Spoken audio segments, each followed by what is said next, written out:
இப்படி இருக்கும். ஏன்னா இனிதான் என்ன ஆரம்பிக்க போகிறோம், புறம் புறம் எல்லாம் வருவாங்க, எல்லாம் வாங்க பழகலாம் அப்படின்னு எல்லா சமயத்தாரையும் கூப்பிட்டு பழக வேண்டியதுதான் இல்லையா? சரி, அவை அடக்கம்.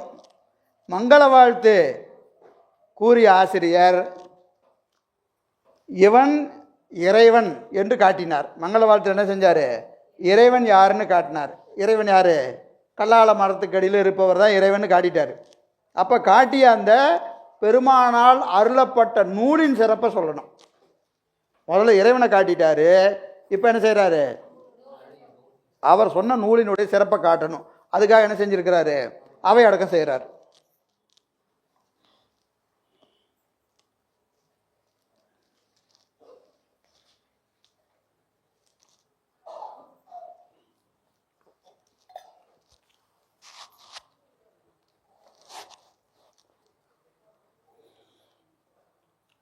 தம்மை உணர்ந்து தமையுடைய தன்னுணர்வார் எம்மை உடைமை எமை இகழார். தம்மை உணரார் உணரார் உடங்கி இயந்து தம்மிற் புணராமை கேளாம் புறன்.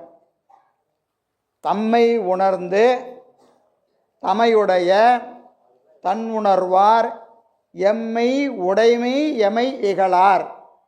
தம்மை உணரார் உணரார் உடங்கி இயந்து தம்மிற் புணராமை கேளாம் புறன்.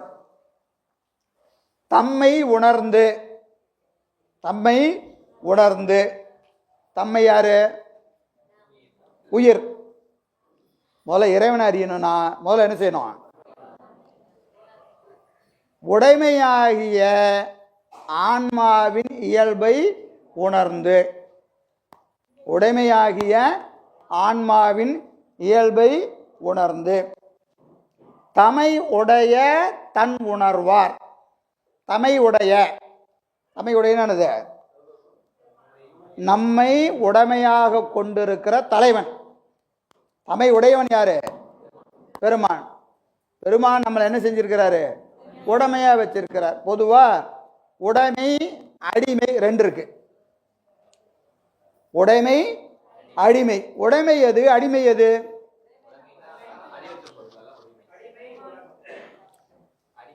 அடிமை உலகமா? உயிருடைய பொருள்கள் எல்லாம் அடிமை, உயிரற்றதெல்லாம் உடைமை. ஆனா இங்க என்ன செய்யறாரு, உடைமைங்கிறார். ஏன்?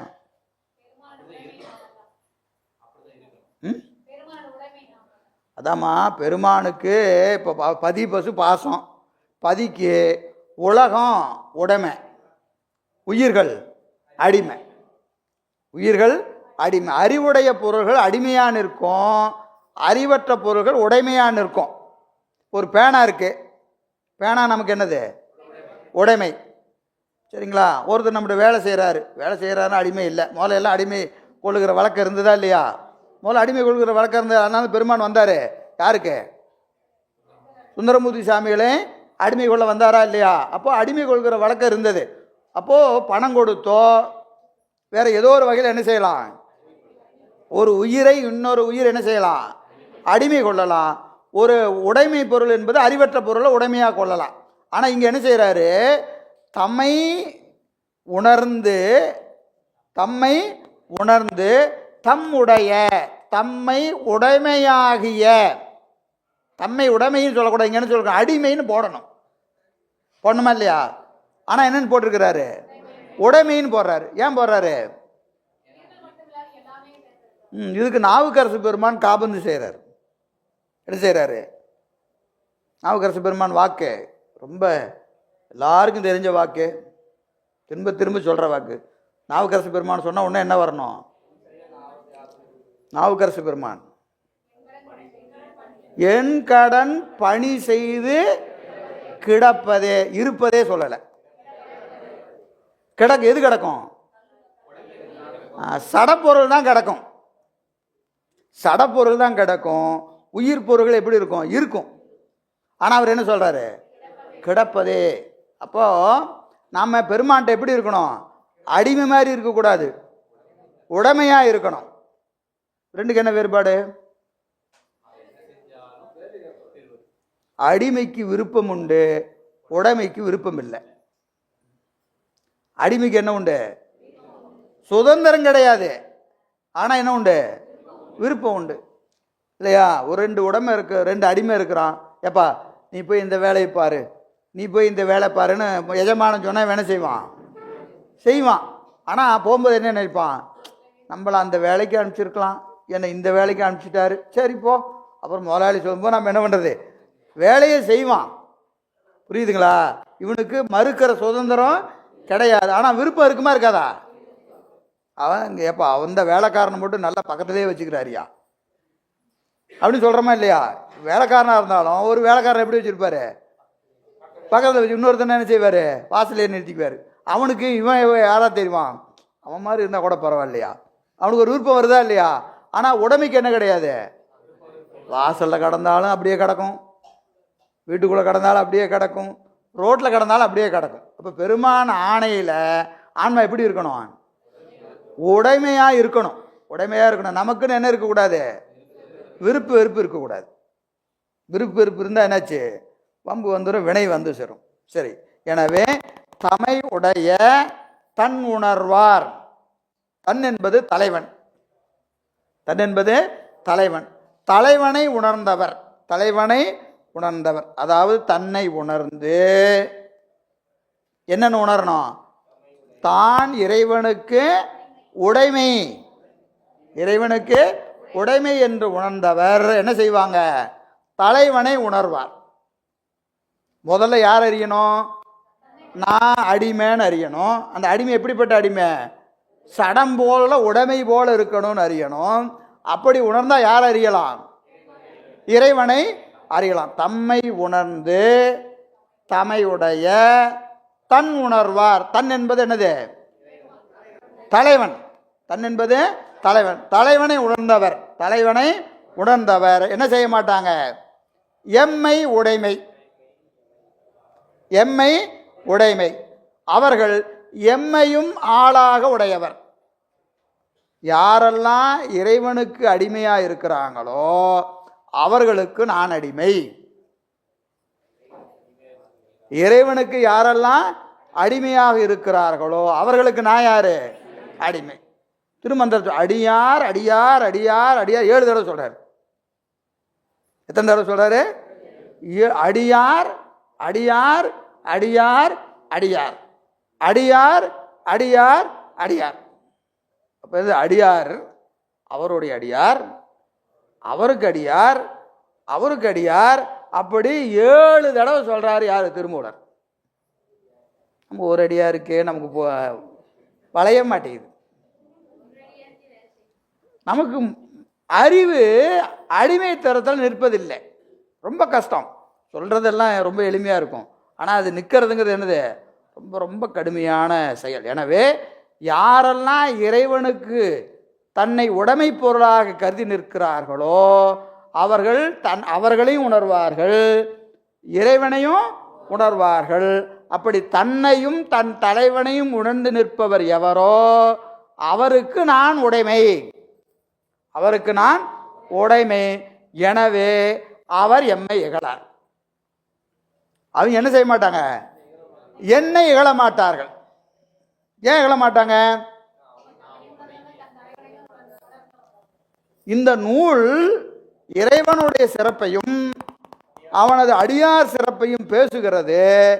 எனவே தன்னையும் தலைவனையும் உணர்ந்தவர்கள் இந்த நூலை என்ன செய்ய மாட்டாங்க?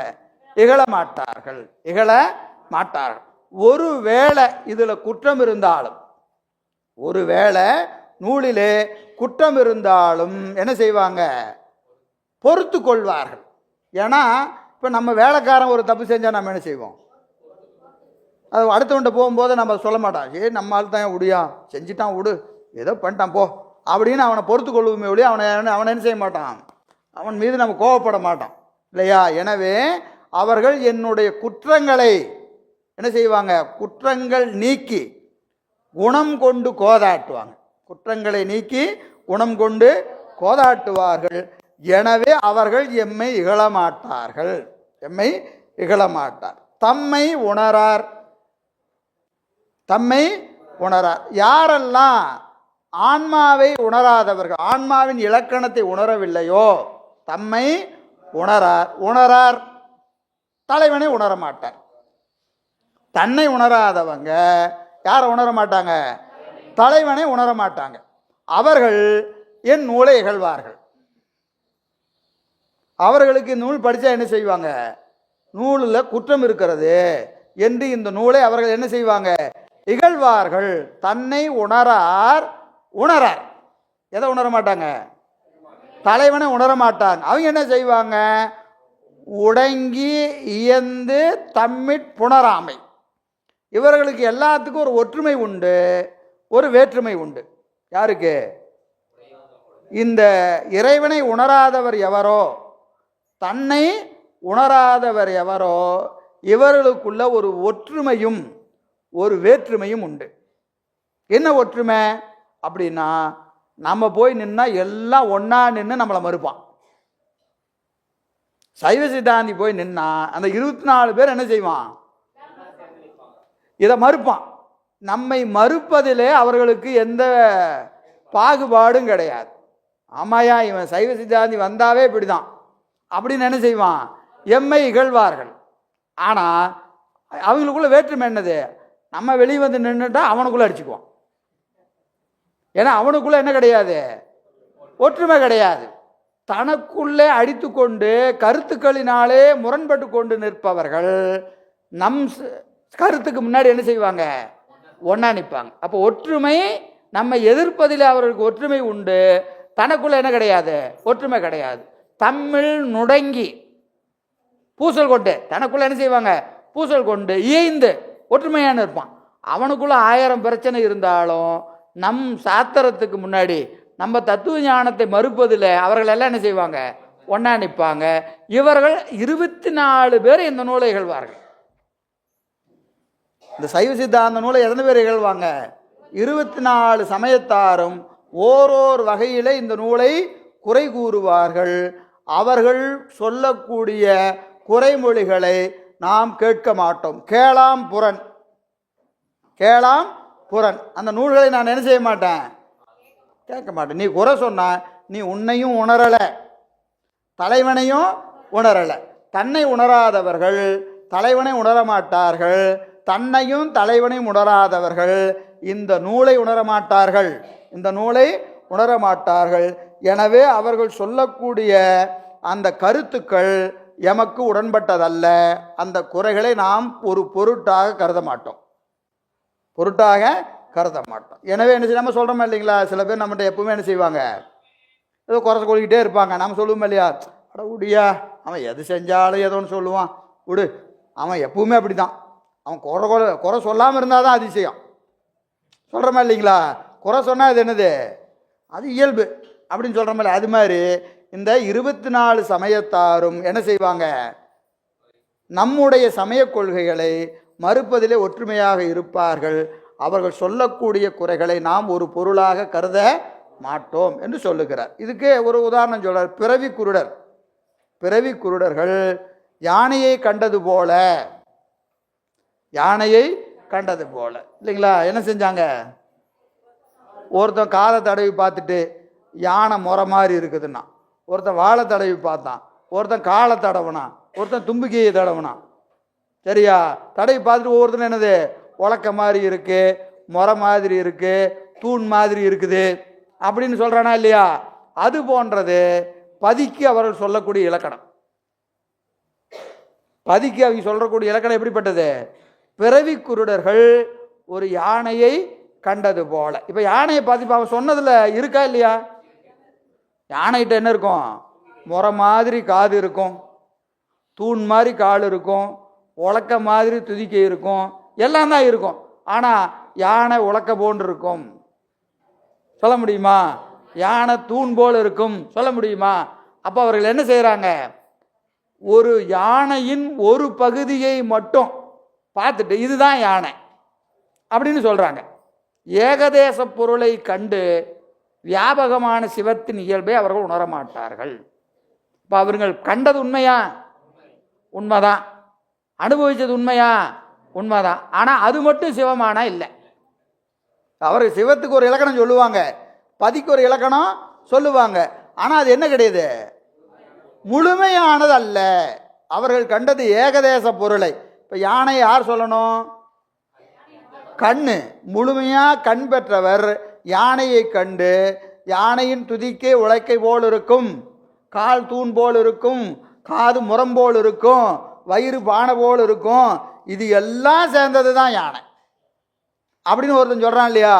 அதுதான் சைவ சித்தாந்தி. அதுதான் சைவ சித்தாந்தி. ஏன்னா நீங்கள் நல்லா ஞாபகம் வச்சுக்கணும், இந்த 24 சமயங்கள் சொல்லக்கூடிய கருத்துக்களை சைவ சித்தாந்தம் திருத்துகிறது, மறுப்பதில்லை. சைவ சித்தாந்தம் என்ன செய்யுது? 24 சமயம் சொல்ற கருத்துக்களை எங்கேயும் என்ன செய்யறதில்ல, மறுக்கலை, திருத்துது. மறுக்கிறது வேற, திருத்துறது வேற. ரெண்டுக்கு என்ன வேறுபாடு? இல்லை என்று சொன்னா மறுத்தல், திருத்ததுங்கிறது என்னது? இப்போ உதாரணத்துக்கு ஒரு உதாரணம் மட்டும் உங்களுக்கு சொல்றேன். உலகாயதன் முத்தினா என்னன்னு கேட்டா அவன் என்ன செய்யறான்? உலகத்துல நல்ல பொருளை சம்பாரிச்சு மகளிரோடு கூடி இருத்தலே முத்தி. இது யாருடைய முத்தி? உலகாயதர் முத்தி. சரிங்களா? சைவ சித்தாந்தம் என்ன சொல்லுது? அது இன்பந்தான். காசு சம்பாதிக்கிறதே இன்பந்தான், பெண்களோடு கூடியிருப்பதும் இன்பந்தான். இந்த இன்பம் நிலைத்ததல்ல. இப்போ நீ சொன்னது பொய்ன்னு சொல்லாதே, இன்பந்தான். ஆனால் உனக்கு என்ன ஆயிரும்? நிலையானதில் உவர்க்குமையா?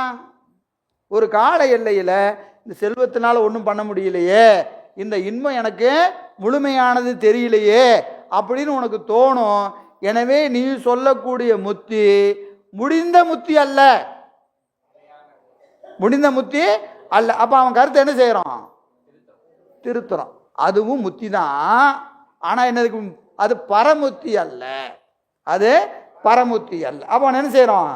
திருத்துறான். இப்படி 24 சமய கொள்கைகளையும் என்ன செய்யறான்? முதல்ல கொள்கையை படிக்கணும், திருத்தம் புரியணும். புரியுதா? இல்லைன்னா அவர்கள் சொல்கிற கருத்துக்கும் நாம சொல்ற கருத்துக்கும் வேறுபாடும் புரியாது.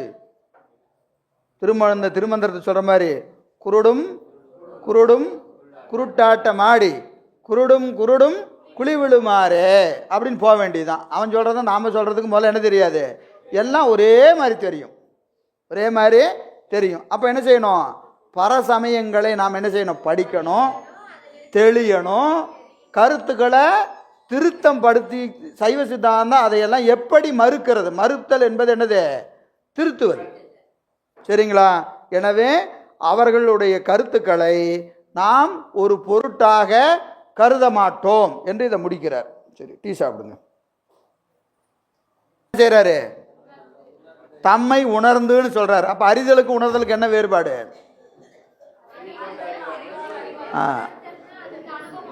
அனுபவமா நிகழ்ந்தால் உணர்தல்னு பேரு, அனுபவமா விளையாம வெறும் அறிவளவு நடந்ததுன்னா அறிதல்னு பேரு. அதனால தம்மை உணர்ந்து என்பதினாலே ஆகம பொருளை குருமுகத்தால் கேட்டு என்று முனிவர் எழுதுறார். என்ன எழுதுறாரு? ஆகம பொருளை குருமுகத்தால் கேட்டு. ஆகம பொருள் எப்பவுமே குருமுகத்தால தான் கேட்கணும். நம்ம படித்தோம்னா அது என்ன ஆயிடாது, அறிவுக்கு அது மயக்கத்தை கொடுத்துரும். அதனால் குருமுகத்தால் கேட்டுன்னு எழுதுறார். அப்போ கேட்டு என்பது அழகா மெய் உணர்தல். திருக்குறள் என்ன இருக்கு? மெய் உணர்தல்னு ஒரு அதிகாரம் இருக்கா இல்லையா? அதுல ஒரு அருமையான குறட்பா. என்னது? கற்று ஈண்டு மெய்ப்பொருள் கண்டார். கற்று ஈண்டு மெய்ப்பொருள் கண்டார் மற்ற ஈண்டு வாரா நெறி. கற்று ஈண்டு மெய்ப்பொருள் கண்டார் மற்ற ஈண்டு வாரா நெறி என்று மெய் உணர்தல் என்கின்ற அதிகாரத்தில் ஒரு அருமையான ஒரு திருக்குறள் இருக்கிறது. அந்த திருக்குறளுக்கு பரிமேலழகர் உரை எழுதுறார். கற்று கற்று கற்றுனா என்னது? அனுபவம் உடைய தேசிகன்பால் கேட்டுன்னு எழுதுறார். கற்றுனா படிச்சுனா எழுதணும். பரிமேலழகர் உரை என்ன எழுதுறாரு? அனுபவம் உடைய தேசிகன்பால் கேட்டு. கற்றுனா எப்படி கேட்டுன்னு எழுதலாம்னா மெய்ப்பொருள் கண்டார்னு எழுதுறார். மெய்ப்பொருளை கற்றறிய முடியாது, தேசிகன்பால் கேட்டு தான் அறிய முடியும். சரிங்களா? அப்போ கற்று என்பதற்கு அனுபவமுடைய தேசிகன்பால் கேட்டு என்று எழுதுவது போல இங்க உணர்ந்து என்பதற்கு ஆகம பொருளை குருமுகத்தால் கேட்டு என்று யார் உரை எழுதுறார்? முனிவர் எழுதுறார். சரிங்களா? எனவே இங்கே தம்மை உணர்ந்து என்பது ஆகம பொருளை என்ன செய்யணும்? குருமுகத்தால் கேட்டால் தான் என்ன அடைய முடியும்? தம்மை உணர முடியும். தம்மையும் உணர முடியும், தலைவனையும் உணர முடியும். ரெண்டும் உணரணும்னா ஆகம பொருளை என்ன செய்யணும்? குருமுகத்தால் கேட்கணும். கேட்டால் தான் நான் யாருன்னு தெரியும், என்னுடைய தலைவன் யாருன்னு தெரியும். நம்மளா படித்தாலாம் என்ன செய்ய முடியாது, அதை அறிய முடியாது என்பது இங்கே கருத்து. சரியா? சரி, இது அவையடக்கம். இது அவையடக்கம் பார்த்தோம்னா 2 அவையடக்கம் பார்க்கலாம். சிவபிரகாசத்தில் ஒரு அவையடக்கம் இருக்குது, சிவஞான சித்தியாரில் ஒரு அவையடக்கம் இருக்குது. 2 அருமையான அவையடக்கம். சிவபிரகாசத்தில் 1, சிவஞான சித்தியாரில் ஒரு அவையடக்கம் இருக்கிறது. 2க்கும் தனிச்சிறப்பான அவையடக்கம். சிவபிரகாசத்தில் 12வது பாட்டு. சிவபிரகாசத்தில் 12வது பாட்டு.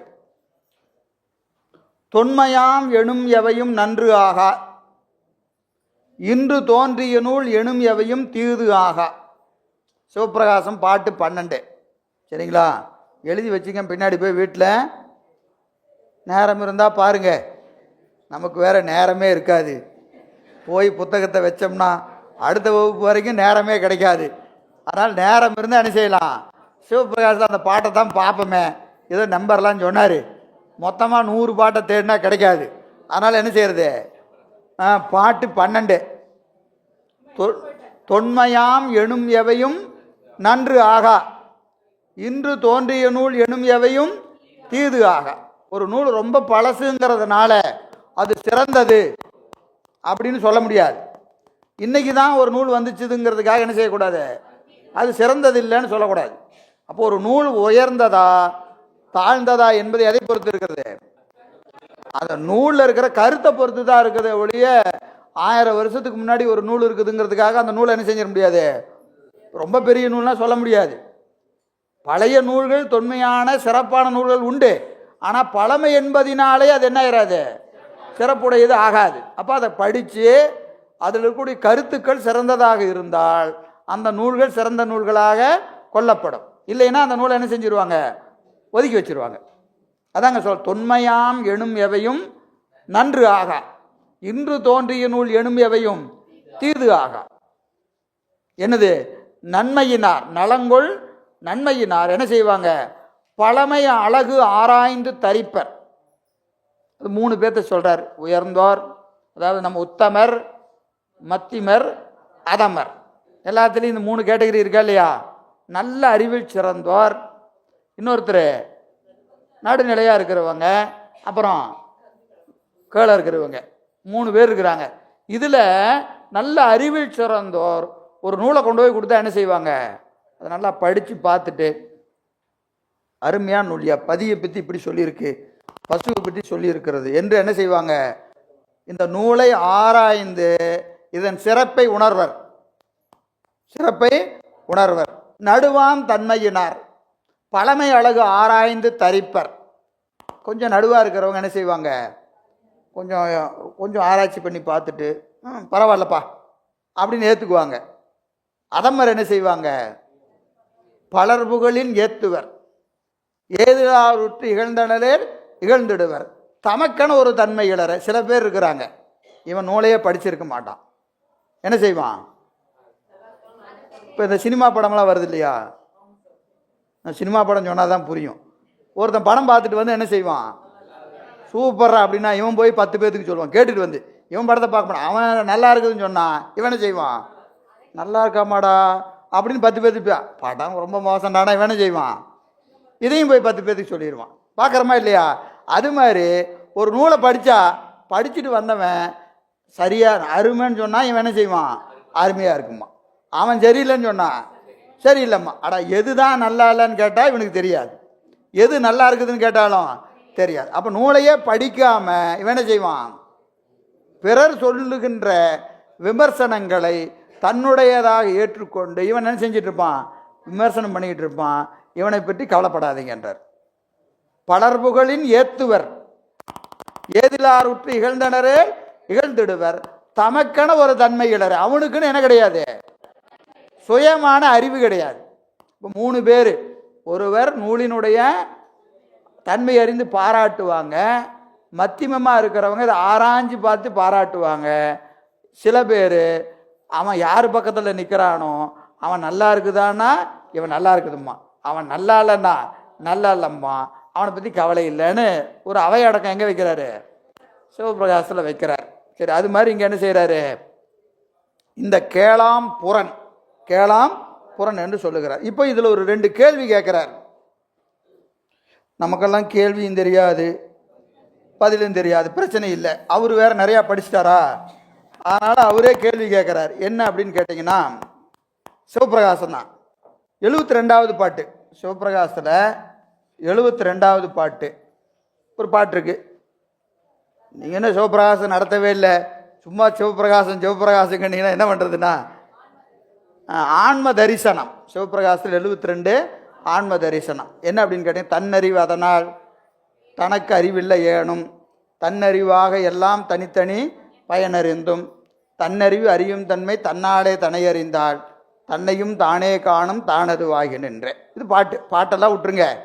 கருத்து என்னன்னு கேட்டிங்கன்னா, தன்னறிவு அதனால் தன்னையே தானே காணும், இறைவன் உணர்த்த ஆன்மா தன்னை உணரும். அப்போ தன்னை அறியணும்னு சொன்னா முதல்ல என்ன செய்யணும், தலைவனை அறியணும். தலைவனை அறிந்தால் அன்றி தன்னை அறிய முடியாது. தலைவனை அறிந்தால் அன்றி தன்னை அறிய முடியாது என்பது சிவபிரகாசம் 72. சரியா? அதே மாதிரி 78 ஒரு பாட்டு சிவபிரகாசத்தில், அதுலேயும் இதே கருத்து தான். அதுலேயும் இதே கருத்து, கொஞ்சம் மாற்றி சொல்ல. நான் பாட்டை சொன்னேன்னா ஏன்னா உங்களுக்கு பாடம் நடத்தாமல் அந்த பாட்டை ரொம்ப நடத்தினா சிரமமாக இருக்கும். 72 78 சிவபிரகாசத்தில் 72 78 இந்த 2 பாட்டிலையும் என்ன சொல்கிறாரு, தலைவனை அறிந்தால்தான் தன்னை அறிய முடியும், தலைவனை அறிந்தால்தான் தன்னை அறிய முடியும்னு சொல்லி இருக்கிறார். சரி, இப்போ நம்ம படித்தோமா இல்லையா சிவஞான போதம், இதில் என்ன சொல்லியிருக்கிறாரு, தன்னை உணராம தலைவனை உணர முடியாதுன்னு சொல்லியிருக்கிறார். சரியா? அப்ப 2 எப்படி இருக்கு, முரண்பாடா தெரியுதா இல்லையா?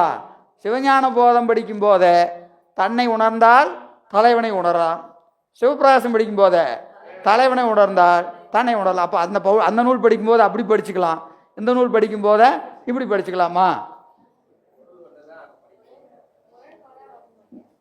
முரண்படுமோ? இதான் கேள்வி.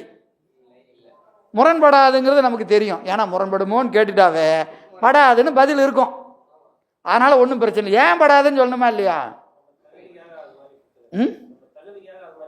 இல்லை, அப்படி இல்லை. இப்போ இதுக்கு விளக்கணும்னா உங்களுக்கு தசகாரியம் என்ன, 10 காரியம், தத்துவ ரூபம் தரிசனம் சுத்தி. தத்துவ ரூபம் தரிசனம் சுத்தி, அப்புறம் ஆன்ம ரூபம் தரிசனம் சுத்தி, அப்புறம் சிவரூபம் ம் ம் சிவ ரூபம் தரிசனம்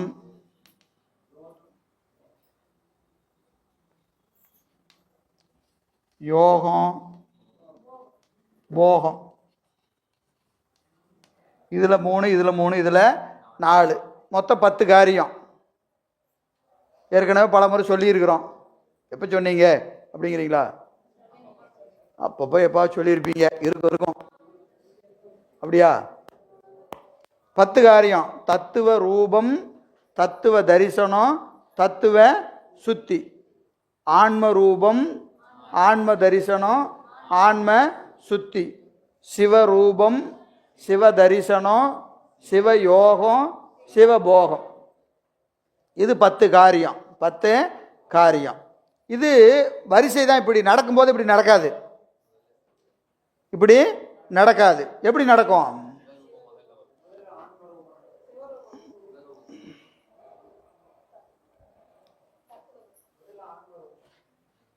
எட்டாநூறுப்பா.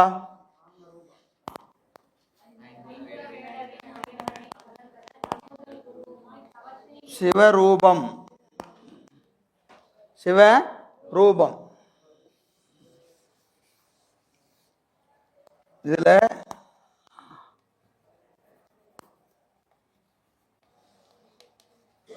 தத்துவ ரூபம் தரிசனம்,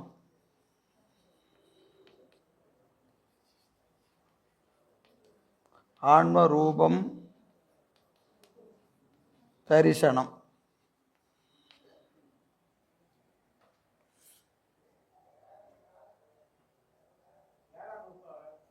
ஏழு வரைக்கும் பொதுங்கய்யா. தத்துவ ரூபம், ஆன்ம ரூபம், சிவரூபம் எல்லாமே அங்கே எப்படி நடக்கும்? பொது. 7 வரைக்குமே பொது. 7 வரைக்குமே பொது. தத்துவ ரூபம், தத்துவ தரிசனம், ஆன்ம ரூபம், ஆன்ம தரிசனம். எப்போ? சிவரூபத்தில். சிவரூபத்தில்.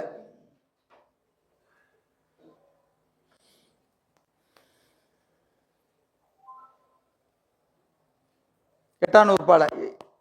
இது சும்மா இதை மனப்பாடம் பண்ணுறதுக்கு இல்லை. சிவரூபம்னு என்னது? சிவரூபம்னு என்னது? குரு தரிசனம். குரு தரிசனம் தான் சிவரூபம். எட்டாநூறுபால குருநாதர் வராரா இல்லையா? ஐம்புல வேடரின் அயர்ந்தனை வளர்ந்து என அப்படின்னு அங்கே உபதேசம் நடக்குதா இல்லையா? உபதேசம் செய்கிறது யாரு? குருநாதர். அவருடைய வடிவம் எது? சிவரூபம். குருநாதரது வடிவம் சிவரூபம். அவர் வந்துதான் என்ன செய்வார்?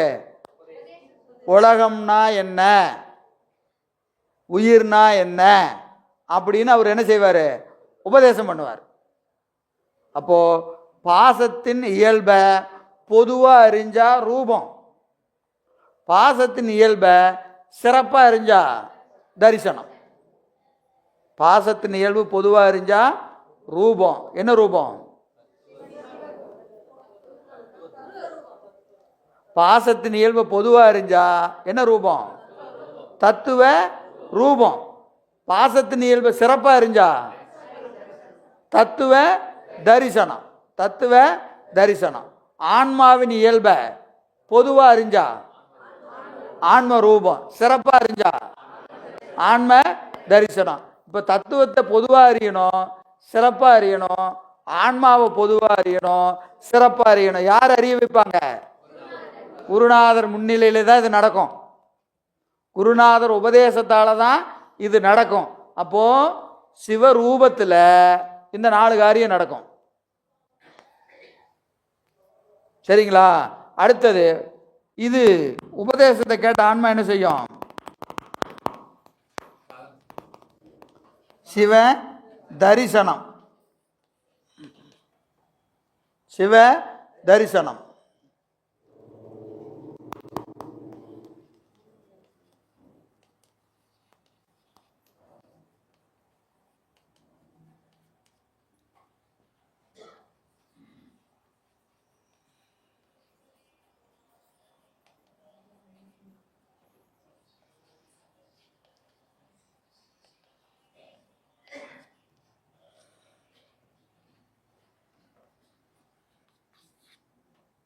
சிவ தரிசனத்தில் என்ன நடக்கும்?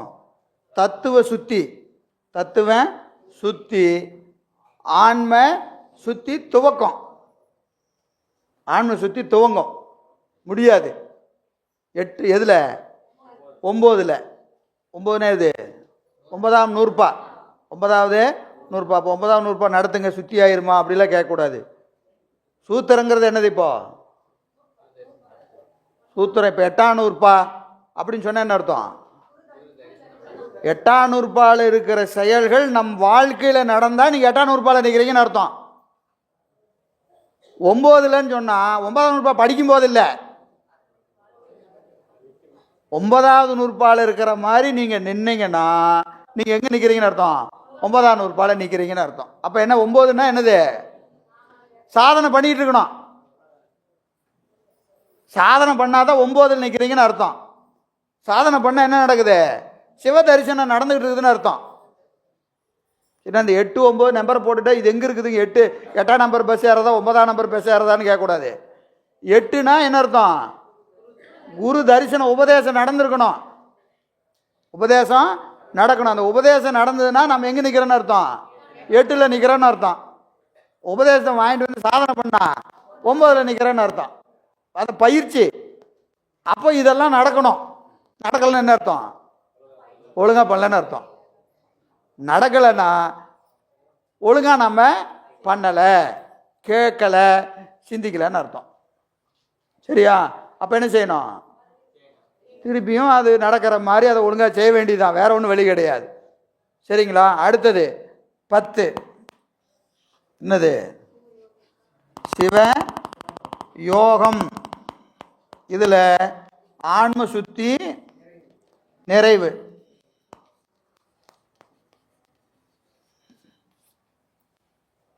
பதினொன்று சிவ போகம்.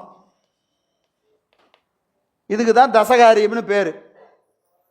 இதுக்கு தான் தசகாரியம்னு. சரி, இது எதுக்கு இப்போ சொன்னோம்? எதுக்கு சொன்னோம்? தசகாரியம் எதுக்குமா சொன்னோம்?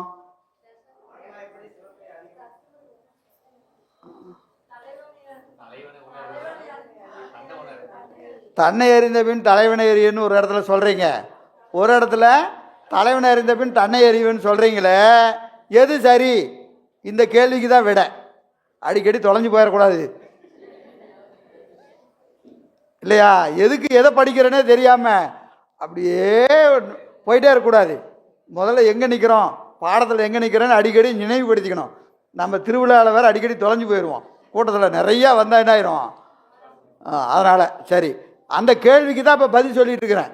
நான் மறந்துடக்கூடாது, அதுக்காக உங்களை கேட்டுக்கிறேன். சரியா? எந்த கேள்விக்கு? தம்மை உணர்ந்த பிறகு தலைவனை உணர்றதா, தலைவனை உணர்ந்த பிறகு தன்னை உணர்வதா? ஒரு பாடத்தில் இப்படி சொல்கிறீங்க, ஒரு பாடத்தில் அப்படி சொல்கிறீங்க. எது சரி? எது சரி? சரி, இப்போ அடுத்த கேள்வி. தம்மை உணர்ந்த பின் தலைவனை உணர்தல்னு எந்த பாடத்தில் சொல்லியிருக்கு? சிவஞான போதம். தலைவனை உணர்ந்த பின் தம்மை உணர்தல் சிவப்பிரகாசம். சரி, ரைட்டு, இவ்வளவில் மகிழ்க. இப்போ பாருங்க, சிவப்பிரகாசத்தில் சொல்லி இருக்கிறது, சிவப்பிரகாசத்தில் சொல்லி இருப்பது சிவரூபத்தால் ஆன்ம தரிசனம். சிவரூபத்தால் ஆன்ம தரிசனம். சிவரூபத்தால் ஆன்ம தரிசனம். சிவரூபம் என்பது என்னது? தலைவனை அறிதல். சிவரூபம் என்பது தலைவனை அறிந்தால்தான் தன்னை அறிய முடியும். ஏன்னா குருநாதனா வந்து உணர்ந்தாதான் ஆன்மாவின் இலக்கணத்தை அறிய முடியும். இங்கே தன்னை அறிதல், தலைவனை அறிதல் என்பது சிவரூபம். இதில் சிவப்பிரகாசத்தில் தலைவனை அறிதல் என்பது என்னது? சிவரூபம். தன்னை அறிதல் ஆன்ம தரிசனம். சிவரூப நிகழாம ஆன்ம தரிசனம் நிகழாது. சிவரூப நிகழாம ஆன்ம தரிசனம் நிகழாது. இப்போ சிவப்பிரகாசம் சரியாயிடுச்சா? சரியாயிடுச்சா இல்லையா? சரி, இப்போ அடுத்தது என்ன கேள்வி? சிவஞான போதத்தில் தன்னை அறிந்த பிறகுதான் தலைவனை அறிய முடியும்னு சொல்கிறீங்களே, அப்படின்னா ஆன்ம சுத்தி ஆன்ம சுத்திக்கு பிறகுதான் சிவபோகம் நிகழும்.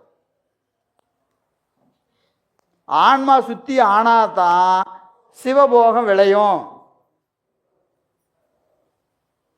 ஆன்மா சுத்தி ஆனாதான் சிவபோகம் விளையும். இப்போ இங்கனது தன்னை அறிதல் என்பது ஆன்ம சுத்தி. எதுல?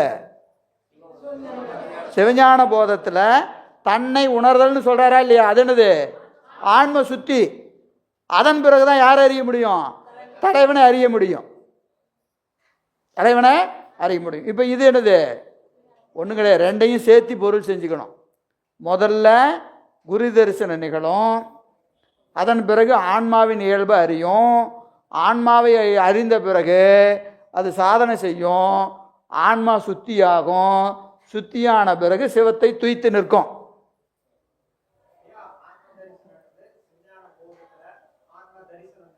என்னங்கய்யா?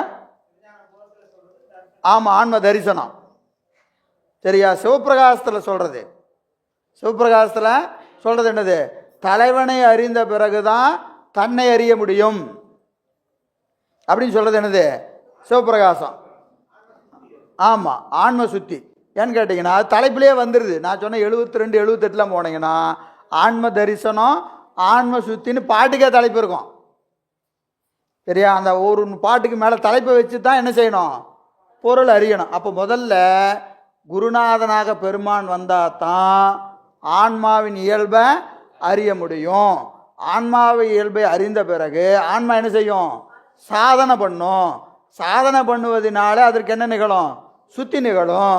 சுத்தியின் பயனாய் அது சிவத்தை துய்த்து கொண்டு நிற்கும். அதில் ஒரு பாதி, இதில் ஒரு பாதி, ரெண்டையும் சேர்த்துனீங்கன்னா ஒன்றாயிடும். எங்கேயுமே முரண்பாடு கிடையாது.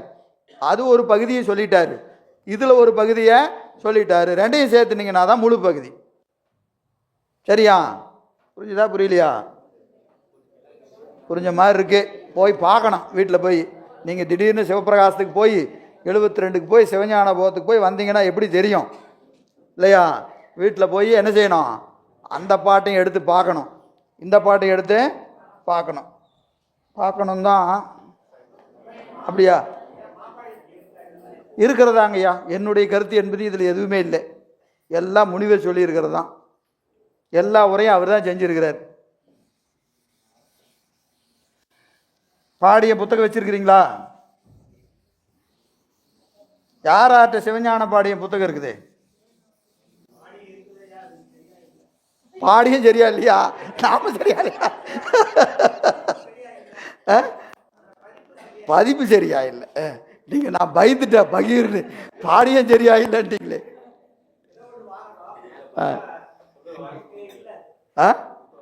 1000 ரூபாய்ங்கய்யா ஒரு புத்தகம். 1000 ரூபா சொன்னீங்கன்னா இங்கேயே வந்துடும். இந்த புத்தகத்தை கொண்டாங்க, நான் எண் கொடுத்துட்றேன். சொன்னீங்கன்னா இங்கேயே அனுப்பிச்சிடுவாங்க. மொத்தமாக சொன்னீங்கன்னா அனுப்பிச்சிடுவாங்க. அதில் இப்போ வந்திருக்கு பாருமா, புது பதிப்பு இருக்கு பாருமா. முனிவருடைய உரையை ஒரு கொஞ்சம் விளக்கம் செஞ்சிருப்பார். இந்த புத்தகம், ஒரு புத்தகம் 1000 ரூபாய். மொத்தமாக இது கேட்டால் கன்செக்ஷன் கொடுப்பாங்களா தெரியல. வேணுங்கிறவங்க பதிவு செஞ்சுக்கங்க, ஒட்டுக்கா சொல்லி வேணால் வாங்கி பார்க்கலாம். ஐயா இல்லை, நீங்கள் பதிவு செஞ்சு சொல்லுங்கள். அமைப்பாளர்கிட்ட பெயர் பதிவு செஞ்சுக்கிட்டிங்கன்னா ஒட்டுக்கா சொல்லிடலாம். ஒவ்வொரு புத்தகமாக போட்டால் போஸ்டல் சார்ஜ் நிறையா வரும். ஏன்னா வெயிட் ஜாஸ்தி அந்த புத்தகம். 1000 ரூபா ப்ளஸ் போஸ்டேஜ் கொடுப்பாங்க. நீங்கள் ஒரு 10 புத்தகம் 20 புத்தகம் கொடுத்தீங்கன்னா போஸ்டேஜ் இருக்காது. சரி சரி. இனி இந்த கேளாம் புறன் என்று சொல்லக்கூடிய இடத்துல 24 சமயத்தை மறுக்கிறார். சரிங்களா? இந்த 24 என்ன செய்யலாம்? பார்க்கலாமா? ஓடிடலாமா? நீங்கள் சொல்கிறதுல தான் இருக்குது. நடத்துங்க பார்க்கலாம். நடத்துங்க பார்க்கலாம். அப்புறம் என்னென்னு முடிவு பண்ணுவான். அப்படி தானே? சரி. பாதியிலே நிற்கிது. சரி, எழுதி இந்த தடவை முயற்சி பண்ணி எழுதி போட்டுருவோம். ஆமாம், கேட்டாலும் சரி கேட்காட்டியும் சரிதான். ஐயாவே ரெக்கார்ட் பண்ணி வச்சிருக்கிறாரு. என்னைக்காவது ஆகும் இல்லையா? இன்னைக்கு இல்லைனாலும் என்னைக்காவது ஆகும். அதனால் சொல்லிடுவோம்.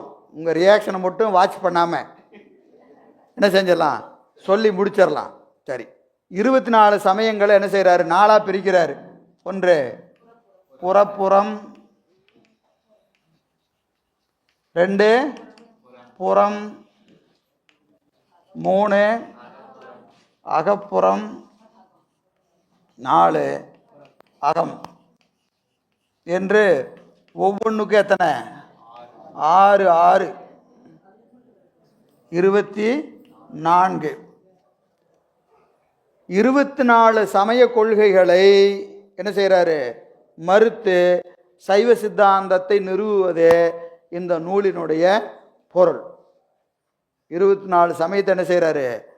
மறுக்கிறார். எப்படி மறுக்கிறாருன்னு கேட்டிங்கன்னா, அந்த சமயங்கள் பதியை பற்றி என்ன சொல்லுகிறது, பசுவை பற்றி என்ன சொல்லுகிறது, பாசத்தை பற்றி என்ன சொல்லுகிறது, இதை என்ன செய்கிறாரு? விரிவாக பேசுகிறார். எதில்? பாடியத்தில் விரிவாக எழுதி அதை சொல்லி கருத்தை மட்டும் சொல்லுவார். மறுப்பெல்லாம் எங்கே வந்துடும்? நூற்பாக்குள்ளே வந்துடும். இங்கே என்ன வரும்? கருத்து. உலகாயதர் இப்படி சொல்கிறாங்க, ஏகான்மவாதி இப்படி சொல்கிறாங்க, சமணருடைய கருத்து இது, பௌத்தருடைய கருத்து இதுன்னு என்ன செய்வார்? 24 சமயத்தின் கருத்துக்களை தொகுத்து அப்படியே தொகுத்து சொல்லிடுவார். இந்த மறுப்பெல்லாம் எங்கே போகணும்? சூத்திரத்துக்குள்ளே போகும்போது அந்த கருத்தையெல்லாம் சொல்லுவாங்க. உலகாயதர் இப்படி சொல்கிறாரு, பௌத்தர் இப்படி சொன்னால் நமக்கு இங்கே உலகாயர் எப்போங்க சொன்னார், என்கிட்ட ஒன்றுமே சொல்லலை அப்படின்னு சொல்லக்கூடாது. அதுக்காக என்ன செய்கிறது? முன்னாடியே அதை பூரா சொல்கிறார். புரியுதுங்களா? அதுக்கப்புறம் அங்கே வரும்போது என்ன செய்வார்? அதிலிருந்து ஒன்றை மட்டும் எடுத்துக்கிட்டு அப்படியே டிஸ்கஸ் பண்ணுவார். அப்போ முதல்ல என்ன செய்யணும்? 24 பேரையும் இன்ட்ரடியூஸ் பண்ணும் உங்களுக்கு. அப்பா 24 பேர் இருக்கிறாங்க, இவன் என்ன சொல்கிறான்னு கேட்டுக்கோ, அடுத்து இவன் என்ன சொல்கிறான்னு கேட்டுக்க. என்ன செய்யணும்? ஸ்டேஜில் ஏற்றின்னு, ஏப்பா உன் கொள்கையை சொல்லு அப்படின்னு ஒவ்வொருத்தராக மேலே ஏற்றி அவர் என்ன செய்கிறாங்க? ஒவ்வொரு கொள்கையாக சொல்கிறாங்க. கேட்குறதுக்கு பொறுமை இருந்தால் எப்படி 2 வகுப்பு ஆகும். இந்த வகுப்பு அடுத்த வகுப்பில் முடியலாம் மேபி, சரிங்களா? ஆனால் அடுத்த வகுப்புக்கும் இதை கொண்டு போகிறதா இல்லையாங்கிறதெல்லாம் இந்த வகுப்பு முடிஞ்சதுக்கப்புறம் சொல்லுங்கள், வேணுமா வேண்டாமான்னு. சரியா? கூட்டத்தை கலைச்சிடக்கூடாது. நான் அவர் வேறு அமைப்பாளர் வேறு எஸ்எம்எஸ் போடுறாரு, வாட்ஸ்அப் போடுறாரு, லெட்ரு போடுறாரு, ஃபோன் பண்ணுறாரு, இத்தனை பண்ணி அவர் கூட்டத்தை சேர்த்தி நான் ஒரே வகுப்பில் கலைச்சி விட்றக்கூடாது இல்லையா? அதனால் என்ன செய்யணும்? நீங்கள் தான் முடிவு பண்ணணும். ஏன்னா பரபக்கம் 2 நூல் இருக்குது இதில். ஒன்று பரபக்கம், மற்றொன்று சங்கற்ப நிராகரணம். சிவஞான சித்தியார் பரபக்கம், அப்புறம் சங்கற்ப நிராகரணம். இந்த 2 நூலையும் அப்படியே பிடிஞ்சு எடுத்திங்கன்னா 24 சமய கருத்து. 2 சித்தாந்த நூலுடைய கருத்துக்களை தான் நம்ம என்ன செய்ய போகிறோம்? பாட்டை படிக்காமல் அதில் தேவையானதை மட்டும் எடுத்து சொல்கிறது. அப்படி படித்தாதான் என்னது? அவையடக்கம். இந்த அவையடக்கத்தில் இதை வச்சிருக்கிறாரு. இந்த 24ஐயும் வச்சிருக்கிறாரு. முடிஞ்ச வரைக்கும் ட்ரை பண்ணி பார்ப்போம். சரி, முதல்ல புறப்புற சமயம்.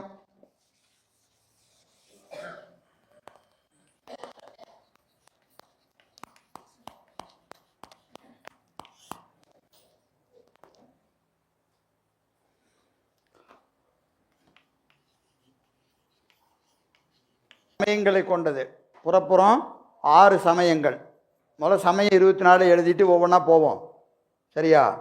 உலகாயதம் முதல் சமயம். உலகாயதம் 2 பௌத்தம். பௌத்தத்தில் 4 பிரிவு இருக்கு. இந்த 4மே பௌத்தத்தினுடைய பிரிவுகள் தான். மாத்துமிகம், யோகசாரம், வைபாடிகம், சௌத்ராதிகம். இதில்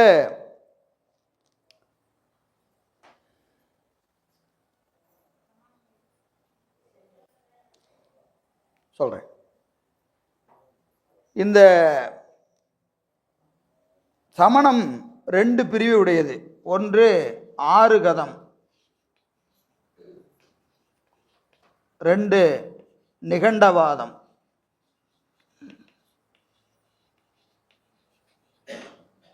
இந்த ரெண்டையும் நம்ம இப்போ தனித்தனியாக படிக்கிறது இல்லை, ஒன்றா தான் படிக்க. சமணத்தை ஒன்றா தான் எடுத்துக்கிறோம், சமணத்தை ஒன்றா தான் எடுத்துக்கிறோம். ஆனால் அதுக்குள்ளே ரெண்டு பிரிவு இருக்குது.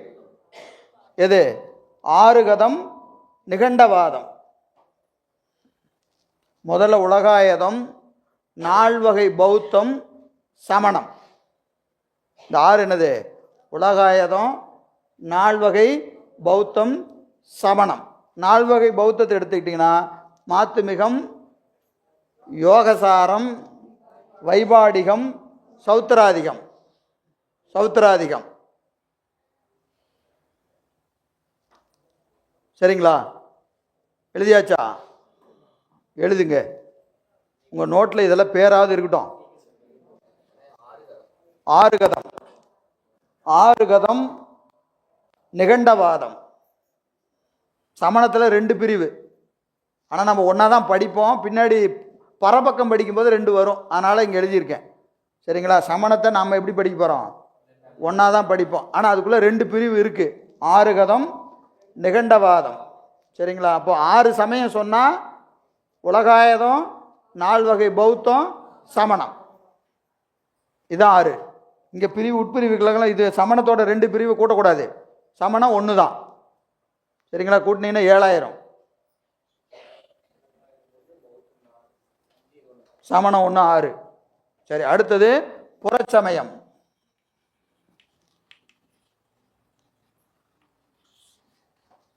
புறச்சமயத்தை எடுத்துக்கிட்டிங்கன்னா முதல்ல தர்க்கம், தருக்கம், தர்க்க சமயம்.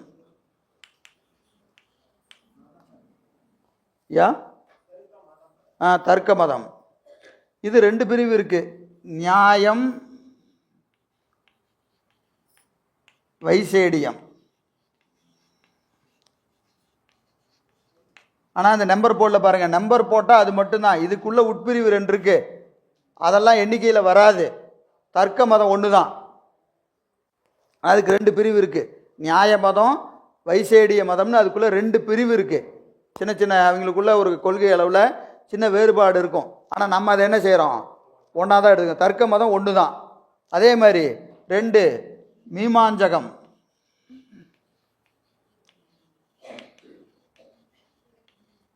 இதுலேயும் ரெண்டு இருக்கு, பூர்வ மீமாஞ்சகம்,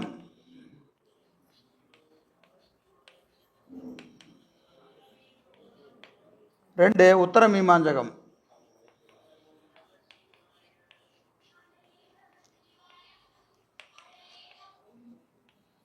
உத்தர மீமாஞ்சகம்.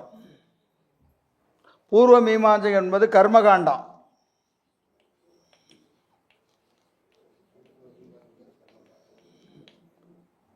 உத்தர மீமாஞ்சகம் என்பது ஞானகாண்டம்.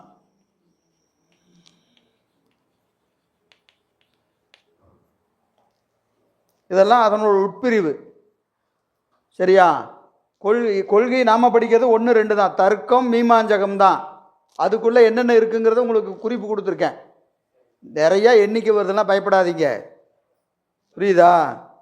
இதில் நீங்கள் ஞாபகம் வச்சுக்க வேண்டிய அவசியமும் இல்லை, மனப்பாடம் பண்ண வேண்டிய அவசியம் இல்லை, ஞாபகம் வச்சுக்க வேண்டிய அவசியமும் இல்லை.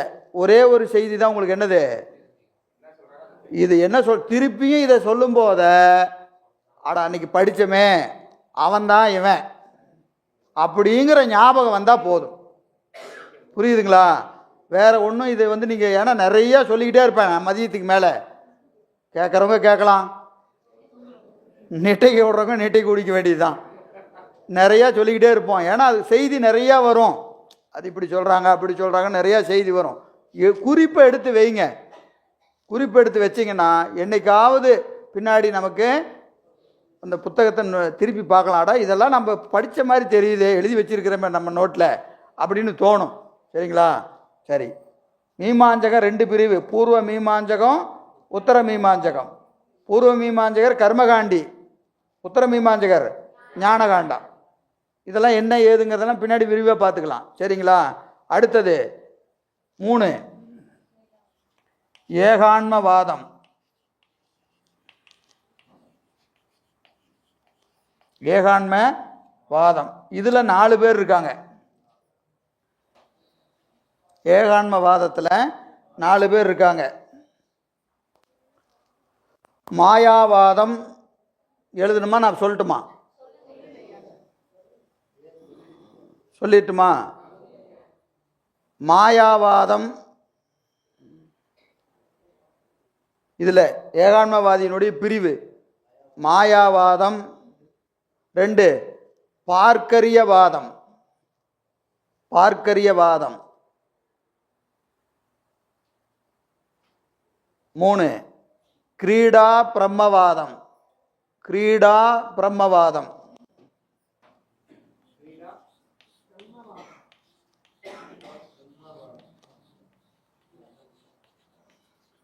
கிரீடா பிரம்மவாதம். சத்த பிரம்மவாதம்.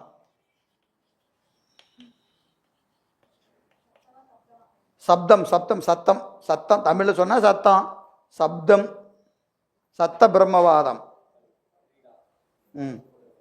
மாயாவாதம், பார்க்கரியவாதம், கிரீடா பிரம்மவாதம், சத்த பிரம்மவாதம். சத்த பிரம்மவாதம் இவங்கெல்லாம் யாரு? ஏகான்மவாதி. ஏகான்மவாதியினுடைய ஒரு பிரிவு. 4, சாங்கியர். சாங்கியர். 5, யோக மதம். யோக மதம். 6, பாஞ்சராத்திரிகம்.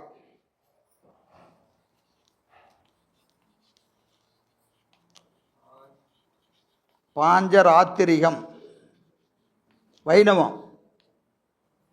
பாஞ்சராத்திரிகம் என்பது வைணவம். பிராக்கெட்டில் வைணவம்னு கூட போட்டுங்க. புறச்சமயத்தில் தர்க்கம், மீமாஞ்சகம், ஏகான்மவாதம், சாங்கியம், யோகம், பாஞ்சராத்திரிகம். பாஞ்சராத்திரிகம் வைணவம்.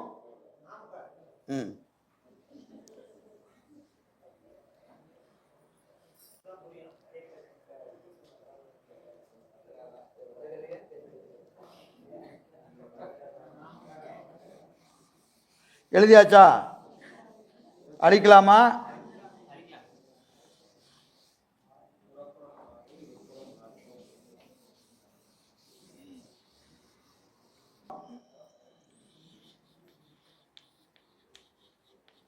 அகப்புறம். 1, பாசுபதம். பாசுபதம். 2, மாவரதம்.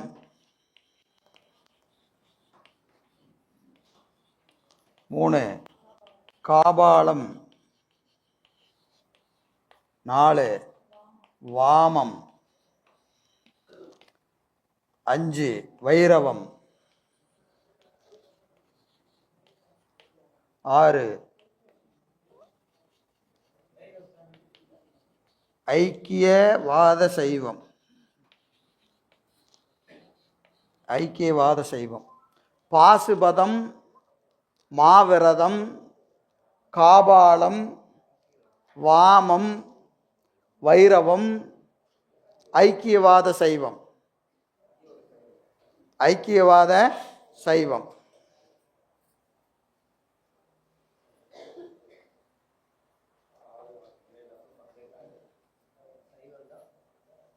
ஐக்கியவாத சைவம். அடுத்தது அகச்சமயம். அகச்சமயம். 1, பாடாணவாத சைவம்.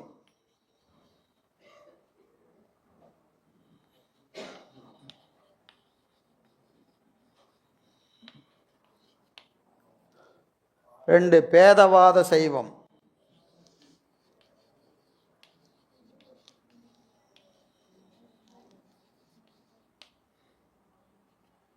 3, சிவசமவாத சைவம்.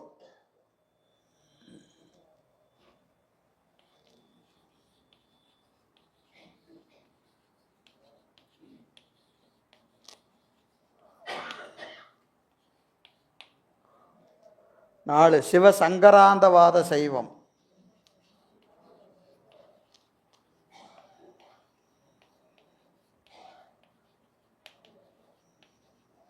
5,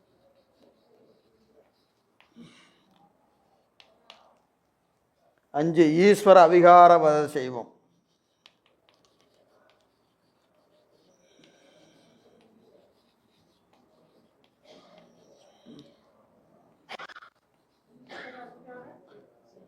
ஈஸ்வர அவிகாரவாத சைவம். சிவாத்துவித சைவம்.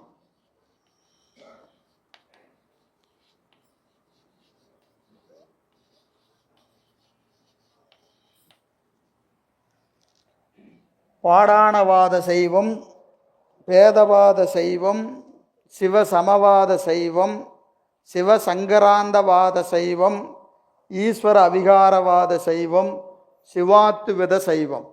சிவாத்துவித சைவம்.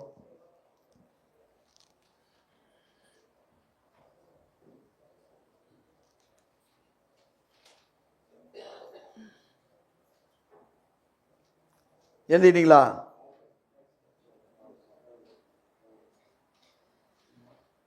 சரி. இப்போ நமக்கு இந்த நாளா ஏன் பிரிக்கிறார், எப்படி பிரிக்கிறார்? பிரிக்கிறதுக்கு ஏதாவது ஒரு ஃபார்முலா வேணுமா இல்லையா? பிரிக்கணும்னா ஏதாவது ஏதோ ஒரு கணக்கு இருக்கணும்ல இல்லையா? அது எப்படி அப்படின்னு கேட்டிங்கன்னா, வேதம் ஆகமம். வேதம் ஆகமம். வேதம் 1, ஆகமம் 2.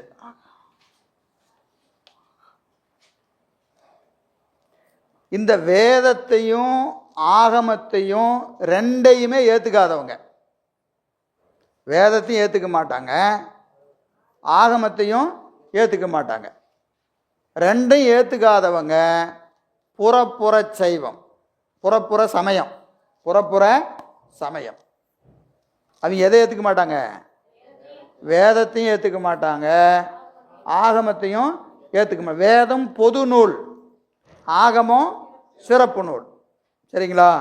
சைவ சித்தாந்தம் ஆகமத்தை பிரமாணமாக கொண்டது, வேதத்தை ஏற்றுக்கொள்ளும், ஆகமத்தை என்ன செய்யும்? சிறப்பு நூலாக கை கொள்ளும். எது? சைவ சித்தாந்தம். சைவ சித்தாந்த சைவம். நம்ம இருக்கிற சைவம் என்னது? சித்தாந்த சைவம். நம்மளாம் யாருன்னு கேட்டால் சித்தாந்த சைவர்னு சொல்லணும், வெறும் சைவர்னு சொல்லக்கூடாது. வெறும் சைவர்னா எத்தனை சைவர் இருக்கிறாங்க பாருங்க. இங்கே ஒரு 6, இங்கே 1, 7 பேர்லேயே வச்சுருக்கிறாங்க. இதுலேயும் வைரவமும் எல்லா சைவம்னு சொல்லிட்டு இருப்பாங்க. சைவம்ங்கிற அடையிலே எத்தனை இருக்கு? 7 சமயம் இருக்கு. இந்த 7க்கு வேறாக நாம் இருப்பது என்னது? சித்தாந்த சைவம். நீ யாருன்னு கேட்டால் சித்தாந்த சைவர்னு சொல்லணும், சித்தாந்த சைவர்னு சொல்லணும். சரி, வேதத்தையும் ஆகமத்தையும் உடன்படாதவர்கள் யாரு? புறப்புற சமயத்தார். ரெண்டும் ஒத்துக்க மாட்டான். வேதத்தில் சொல்லியிருக்கிறதுனால ஏற்றுக்க மாட்டான், ஆகமத்தில் சொல்லியிருக்கிறதுனாலும் ஏற்றுக்க மாட்டான். ரெண்டும் எனக்கு தேவையில்லை அப்படின்னு சொல்கிறவன் யார்? புறப்புற சமயத்தார். ரெண்டையும் ஏற்றுக்கொள்ளாதவன் 6 பேர். அவன் நமக்கு எப்படி இருக்கான்னா ரொம்ப தூரத்தில் இருக்கிறான்.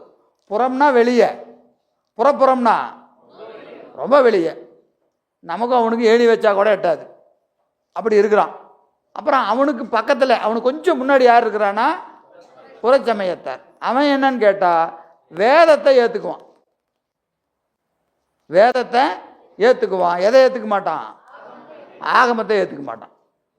வேதத்தை ஏற்றுக்கொண்டு ஆகமத்தை ஏற்றுக்கொள்ளாதவர் யாரு? புறச்சமயத்தார். புறச்சமயத்தார் வேதத்தை ஏற்றுக்கொள்வர், ஆகமத்தை ஏற்றுக்கொள்ள மாட்டார்கள். சரி, அப்புறம் அகப்புறம் அவங்களுக்கு கொஞ்சம் உள்ள. இவங்க என்ன செய்வாங்க? வேதத்தை ஏற்றுக்குவாங்க, ஆகமத்தையும் ஏற்றுக்குவாங்க. ஆனால் என்ன செய்வாங்க? தனக்கென்று ஒரு பிரமாண நூல் வச்சுருப்பாங்க. இப்போ பாசுபதம்னு சொன்னால் பாசுபத சமயத்துக்குன்னு ஒரு நூல் வச்சுருப்பாங்க, ஒரு பிரமாண நூல் வச்சுருப்பாங்க. மாவரதர் அவர்களுக்குன்னு ஒரு நூல் வச்சுருப்பாங்க. காபாலர் அவர்களுக்கு. இந்த 6 பேருக்கு என்ன இருக்கு? தனித்தனியாக ஒரு நூல் வச்சுருக்காங்க, தனித்தனியாக ஒரு நூல் வச்சுருக்காங்க. அதில் எப்போ பிரச்சனை வரும்னு கேட்டிங்கன்னா, வேதத்தில் சொல்லி இருக்கிறதுக்கும் ஆகமத்தில் சொல்லி இருக்கிறதுக்கும் இவர்கள் நூலில் சொல்லி இருக்கிறதுக்கும் வேறுபாடு வந்ததுன்னு வச்சுங்க. 90% ஒன்றா இருக்கு, வேதத்தில் சொல்லியிருக்கிறதும் ஆகமத்தில் சொல்லியிருக்கிறதும் இவர்கள் நூலில் சொல்லியிருக்கிறதும் 90% எப்படி இருக்குது? ஒன்றா இருக்குது. 10% என்ன வருது? வித்தியாசம் வருது. இப்போ வேதத்தில் செய்யின்னு சொல்கிறத இவங்க நூலில் என்னென்ன வருது? செய்யாதன்னு வருது. இப்போ இவன் என்ன பண்ணுவான்? இவங்க நூலில் எதை சொல்லியிருக்குதோ அதான் கேட்பான். ஆகமத்தில் இருக்குது, வேதத்தில் இருக்குது அப்படின்னு சொன்னாலும் இல்லை இல்லைங்க, எங்கள் நூலில் செய்யின்னு சொல்லியிருந்தால் நாங்கள் செய்வோம், வேண்டான்னு சொன்னால் செய்ய மாட்டோம். அப்போது அதை ஏற்றுக்கொண்டாலும் தனக்கென்று ஒரு தனி பிரமாண நூலை வச்சிருப்பாங்க. சரிங்களா? அதனால் இவர்களுக்கும் நமக்கும் ஒற்றுமையும் உண்டு, வேற்றுமையும் உண்டு. வேற்றுமையும் உண்டு. ஆனால் எப்படி இருப்பாங்க? கிட்டத்தட்ட அப்படி கொஞ்சம் அப்படி பக்கத்தில் இருப்பாங்க. யாரை நோக்க? அந்த புறப்புற சமயத்தாரை நோக்க, புறச்சமயத்தாரை நோக்க இவர்கள் எப்படி இருக்கிறாங்க? அகம்னா உள்ள, அவங்கெல்லாம் வெளியே, இவங்க யாரு? உள்ள வந்துடுறாங்க. ஆனால் என்ன இருக்கும்? கொஞ்சம் டிஃப்ரென்ஸ் இருக்கும். டிஃப்ரென்ஸ் இன் ஒப்பீனியன் இவங்ககிட்ட நமக்கு கொஞ்சம் இருக்க தான் செய்யும். ஏன்னா இவங்க என்ன செய்வாங்க?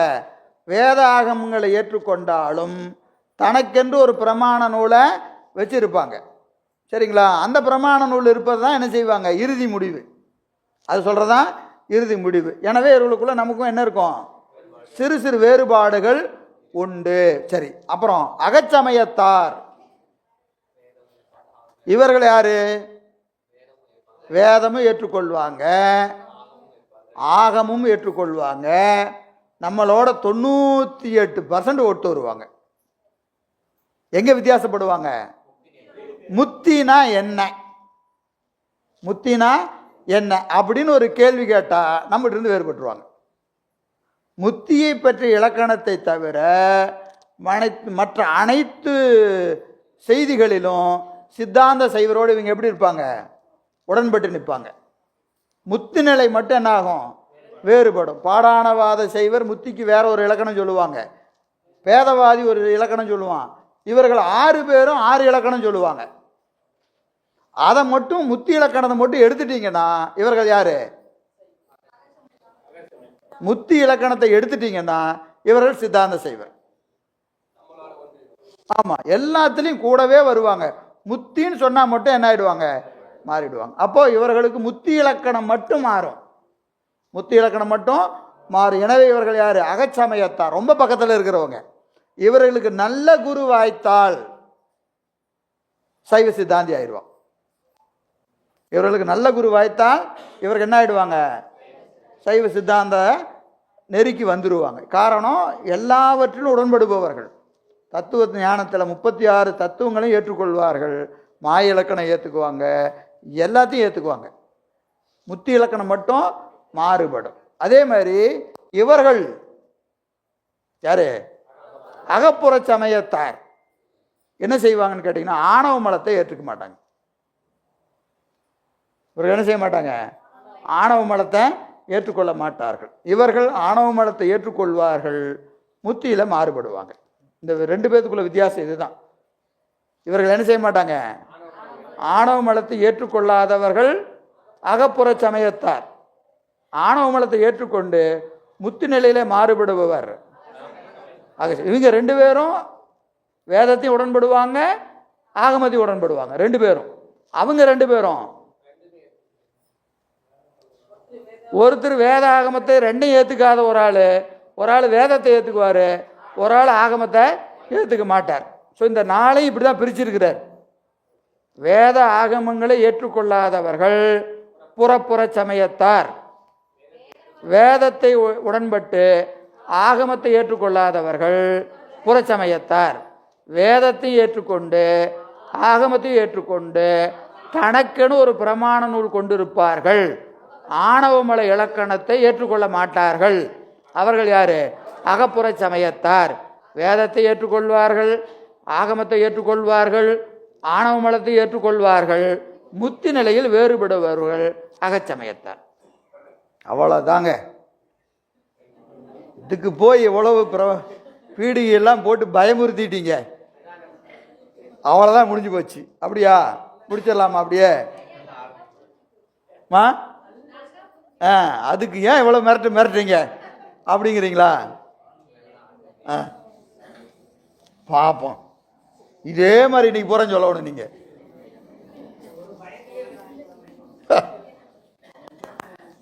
இந்த பஸ் ஸ்டாண்ட்ல எல்லாம் பாம்பையும் கீரி வச்சுட்டு சண்டை கூட போறேன்னு சொல்லுவான் பாருங்க. அப்படி வச்சிருந்தா தான் என்ன ஆவீங்க? Attention please. 4 பேர்த்த பார்க்கிற போது நீங்கள் ஒரு சில தலைப்பில் அந்த செய்தியை வச்சுக்கிட்டா சௌரியமாக இருக்கும். நான் ஒரு அப்படியே தொகுப்பாக சொல்லிட்டு வருவேன். கடைசியாக என்ன செய்யணும்? ஒரு 5 தலைப்பு, 5 தலைப்பில் ஒவ்வொருத்தரும் என்ன சொல்கிறாங்க அப்படின்னு என்ன செய்யணும்? தொகுத்து வச்சுக்கிட்டிங்கன்னா அது உங்களுக்கு நினைவில் இருந்தால் போதும். செய்தி நிறையா சொல்லுவோம், கடைசியாக என்ன செய்யணும்? 5 தொகுப்பு. என்னது? முதல் செய்தி அந்த சமயம் ஏற்றுக்கொள்ளக்கூடிய நிச்சய பொருள்.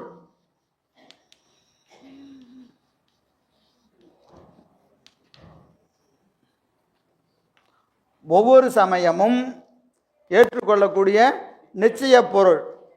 நிச்சய பொருள் என்னது? இப்போ நம்ம சொல்கிறோம் பதி பசு பாசம்னு சொல்கிறோமா இல்லையா? அப்போ ஒவ்வொரு பொருளும் எது நிச்சய பொருள்? அந்த சமயம் எதை ஏற்றுக்கொள்கிறது? என்ன பொருளை ஏற்றுக்கொள்கிறது? பதி உண்டு, பாசம் உண்டு, ஆன்மா உண்டு அப்படின்னு ஒவ்வொன்றும் ஒன்று கருத்து சொல்லுதா இல்லையா? அப்போ ஒவ்வொரு சமயமும் ஏற்றுக்கொள்ளக்கூடிய நிச்சய பொருள்கள் எவை? கேள்வி. ஒரு சமயத்தை படிச்சீங்கன்னா கேள்வி என்ன கேட்கணும்? ஏப்பா நீ எந்த பொருளை ஏற்றுக்கிற? இப்போ சைவ சித்தாந்திட்ட வந்த உடனே நம்ம வகுப்பு அப்படியே ரிவேர்ஸில் போங்க. ஒரு வருஷத்துக்கு முன்னாடி என்ன பாட்டு? நீங்கள் எத்தனை தொகுப்பு கேட்டீங்கனாலும் இதே பாட்டு தான். என்னது? பதி பசு பாசம் என பகர் 3 பதியினை போல் பசுபாசம் அனாதி பதியினை சென்று அணுகா பசுபாசம் பதி அணிகள் பசுபாசம் நில்லாவே. இது நீங்கள் 100 தொகுப்பு கேட்டீங்கனாலும் எல்லா தொகுப்புலையும் இதான் பாட்டு. ஏன்? சித்தாந்தம் சொல்லக்கூடிய நிச்சய பொருள் 3: பதி பசு பாசம். இதை சொல்லி தாங்க சித்தாந்தத்தை ஆரம்பிக்கணும். அப்புறம் பதினா என்ன, பசுனா என்ன, பாசம்னா என்ன, பதிக்கு இலக்கணம் என்ன, பசுவுக்கு இலக்கணம் என்ன, பாசத்துக்கு இலக்கணம் என்ன, அறிவுடையது எது, இதெல்லாம் அப்புறம். முதல்ல சைவ சித்தாந்தம் சொல்லக்கூடிய நிச்சய பொருள் எத்தனை? 3. சரிங்களா? அது மாதிரி ஒரு தத்துவ ஞானத்தை ஸ்டார்ட் பண்ணா முதல்ல கேட்க வேண்டிய கேள்வி என்னது? உங்க பொருள் உண்மை என்ன? எது எது இருக்குதுயா உலகத்தில் இருக்கிற பொருள் எதுன்னு சொல்லும் முதல்ல. அப்புறம் அதுக்கு இலக்கணம் சொல்லலாம். சரியா? சரி. அப்போ கேள்வி என்னது? நிச்சய பொருள் என்ன? 2, அவற்றை அறிகிற பிரமாணம்.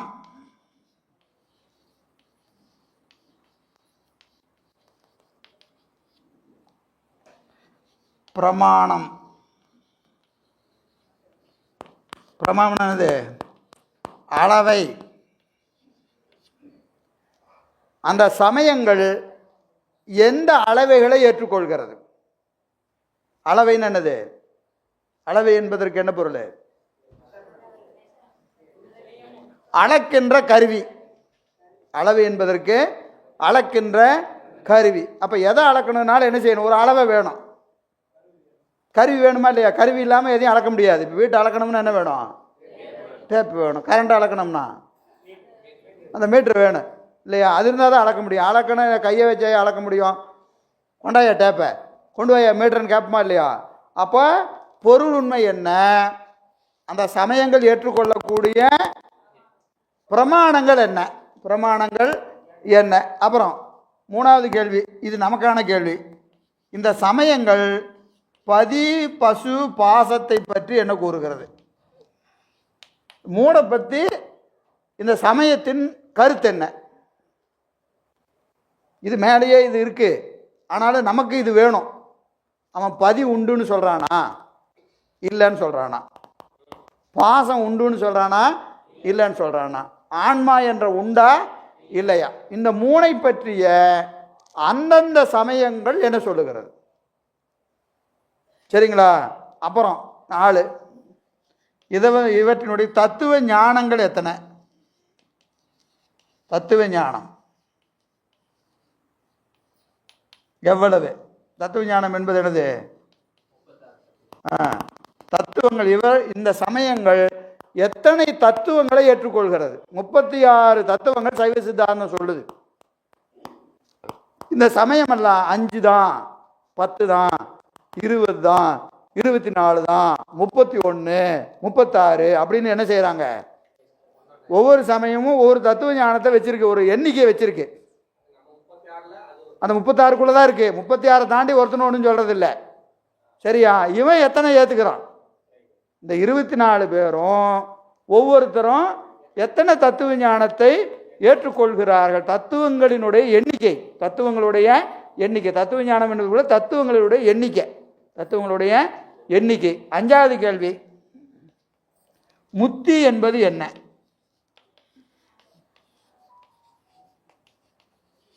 ஏது முத்தி என்பது ஏது?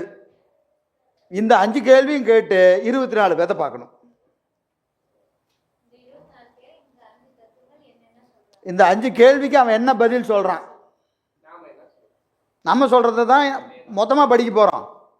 நீங்க மொத்தமாக படிக்கிறது எது? சிவஞான போதத்திலையும் சரி, சிவபிரகாசமா இருக்கட்டும், உண்மை விளக்கமா இருந்தாலும் இந்த 5 கேள்விக்கான பதில் தான் படிக்கிறீங்க. புரியுதா? இப்போ நாம அவன்கிட்ட கேட்க வேண்டிய கேள்வி எத்தனை? இந்த 5. ஆனால் இந்த 5 மட்டும் கேட்க மாட்டான். அவன் சொல்றதெல்லாம் சொல்லிட்டு வருவோம். அவன் இப்படி சொல்றான், அப்படி சொல்றான்னு எல்லா கதையும் சொல்லிட்டு கடைசியாக என்ன செய்யணும்? அதிலிருந்து பிழிஞ்சு இந்த 5 எடுத்து வச்சுக்கணும். நீங்க நினைவில் கொள்ள வேண்டியது இந்த 5. அவன் என்ன சொல்லுவான்? நிறையா சொல்லுவான். அந்த நிறையா சொல்றதெல்லாம் வேணும்னா வச்சுக்கோங்க, வேண்டானா விட்டுருங்க. சரியா? ஆனால் என்ன இருக்கணும்? இந்த 5க்கும் ஒவ்வொருத்தனும் என்ன பதில் சொல்றான், இந்த கேள்வி அவன்கிட்ட கேட்டு பதிலை வாங்கி என்ன செய்யணும்? ரெக்கார்ட் பண்ணி வச்சுக்கணும். ஏன்னா பின்னாடி ஒவ்வொரு கேள்விக்கும் 12 ரூபாய் படிக்கும் போத இந்த கேள்வி கேட்டீங்கன்னா அவன் பதில் சொல்றாங்கிறது வந்துக்கிட்டே இருக்கும். இதோட அப்படியே நீங்க எடுத்து எடுத்து பதில் சொல்லிக்க வேண்டியதுதான். சரியா? சரி, ரைட். உலகாயதம்.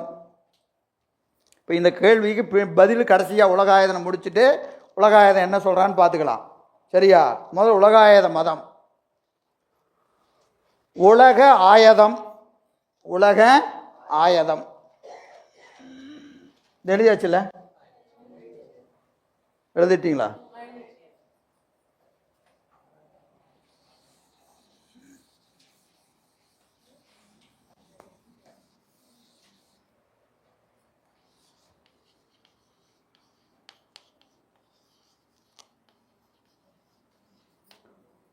உலகம் கூட்டல் ஆயதம், உலகாயதம். உலகமே அனுபவ பொருள். ஆயதம் என்பதற்கு அனுபவ பொருள். உலகமே அனுபவ பொருள். உலகமே அனுபவ பொருள். உலகத்தை தாண்டி அனுபவிக்கிறதுக்கு ஒன்றும் கிடையாது. உலகத்தை தாண்டி அனுபவிப்பதற்கு ஒன்றும் கிடையாது. சொல்லுவர் யாரு? உலகாயதர். சரிங்களா? இது ஏதோ இன்னைக்கு நாம கடவுள் மறுப்பாளர், நாத்திகர் என்று இவர்களை சொல்லுவோம். இவர்கள் என்ன சொல்லுவோம்? கடவுள் மறுப்பாளர், நாத்திகர். கடவுள் மறுப்பாளரை பற்றி சொன்னவங்க யாரு? உங்களுக்கெல்லாம் டக்குன்னு யாரும் ஞாபகத்துக்கு வருவா? பெரியார். அவர் தான் ஏதோ புதுசா கடவுள் மறுப்பு கொள்கையை உலகத்துக்கு கண்டுபிடிச்சு கொடுத்தாரு அப்படின்னு நினைச்சுக்கிறோம். அப்படிலாம் கிடையாது. உலகாயத மதம் வேத காலத்திலிருந்து இருக்கு. கடவுள் மறுப்பாளர்கள் எங்கிருந்து இருக்கிறாங்க? வேத காலத்திலிருந்து இருக்கிறாங்க. இதை இன்னைக்கெல்லாம் ஒன்றும் புதுசா அவர் திடீர்னுலாம் வந்து ஒரு கருத்தையும் சொல்லிடல. புத்த மதமும் உலகாயதத்தில் ஒரு பிரிவில் கடவுள் மறுப்பாளர் தான். சமணமும் கடவுள் மறுப்பாளர் தான். சரிங்களா? சரி, இது எங்க இருக்குன்னு கேட்டீங்கன்னா, வியாழன் ஒருத்தர் இருக்கிறாரா இல்லையா? வியாழன் கோள்களில் ஒருத்தர் இருக்கிறாரா இல்லையா? அவர் யாரு? குரு. யாருக்கு? தேவர்களுக்கு குரு. தேவர்களுக்கு குரு பிரகஸ்பதி. அவருக்கு பேர் என்னது? பிரகஸ்பதி, தேவகுரு. இந்த தேவகுரு உலகாயத மதத்தை இந்திரனுக்கு போதிக்கிறார். கந்தபுராணத்தில் இந்த செய்தி இருக்கு. இந்திரனுக்கு தேவகுரு என்ன செய்யறாரு? உலகாயத மதத்தை போதிக்கிறார். இது என்னன்னு கேட்டிங்கன்னா, இந்த இந்திரனுக்கு இந்த துன்பங்கள் அதிகமான உடனே அவன் என்ன செஞ்சிடறான், அப்படியே உலகத்தை வெறுத்துறான். துன்பம் அதிகமாயிட்டா நம்ம என்ன செஞ்சிருவோம், தத்துவ ஞானி ஆயிடுவோம். துன்பம் அதிகமாயிட்டா தத்துவ ஞானி ஆயிடுவோம் இல்லைங்களா? என்னங்க உலகம் வாழ்க்கையில் காசு என்னங்க, பணம் என்னங்க அப்படின்னு ரொம்ப அப்படியே தத்துவமாக பேசுவோம். துன்பம் அதிகமாகிற போது நமக்கு ஒரு வைராக்கியம் வந்துடும். இதுக்கு மயான வைராக்கியம்னு பேர். மயான வைராக்கியம்னு என்னது?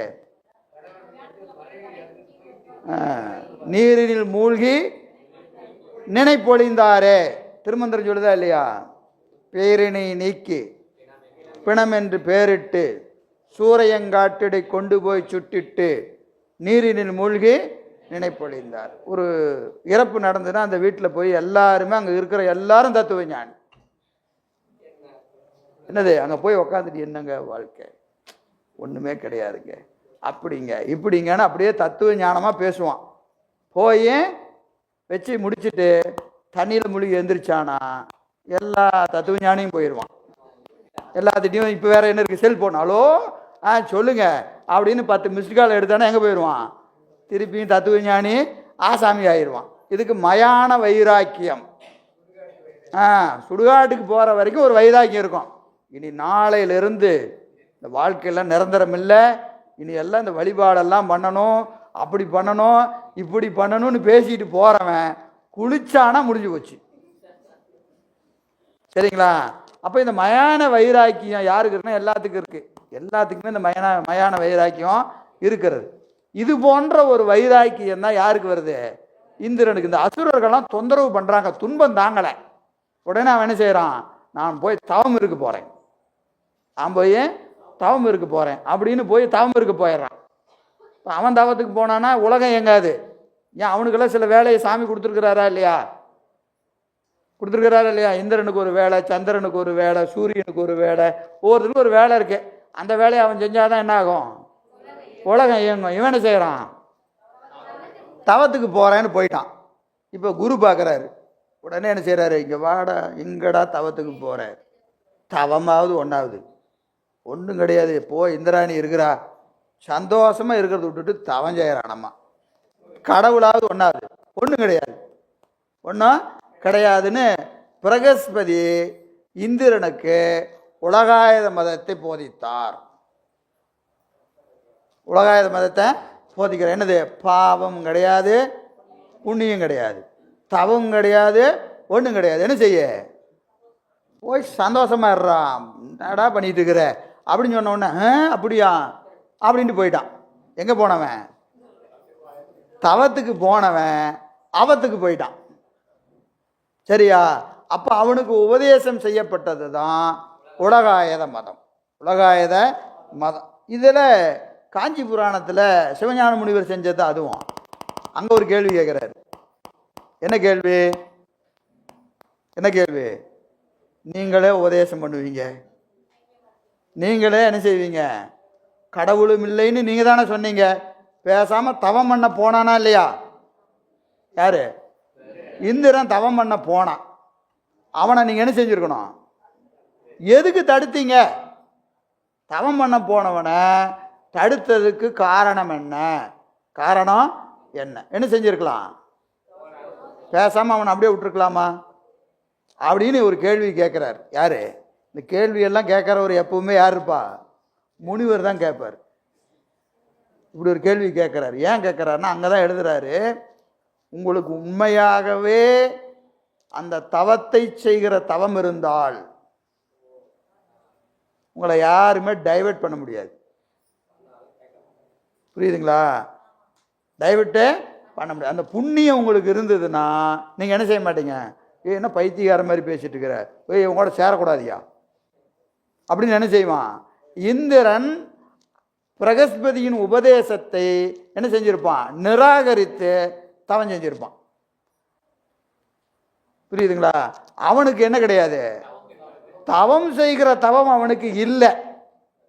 அதனால பிரகஸ்பதி சொன்ன உடனே இவன் என்ன செய்யறான், அதை ஏற்றுக்கொண்டு கடைபிடிக்கிறான்.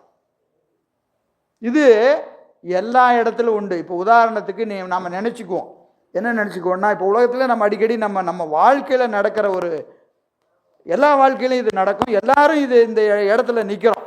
என்னன்னு கேட்டிங்கன்னா, ஒருத்தர் குறை சொல்கிறாருன்னு வச்சுக்கங்க. உதாரணத்துக்கு நான் ஒருத்தர் குறை சொல்லுகிறேன். நீங்கள் அவர் மேலே உண்மையானமே அன்பு வச்சுருந்தீங்கன்னா நீங்கள் என்ன செஞ்சிருவீங்க? இனிமேல் இவங்க கூட சேராத, பாரு அவர் எவ்வளோ பெரிய ஆள்,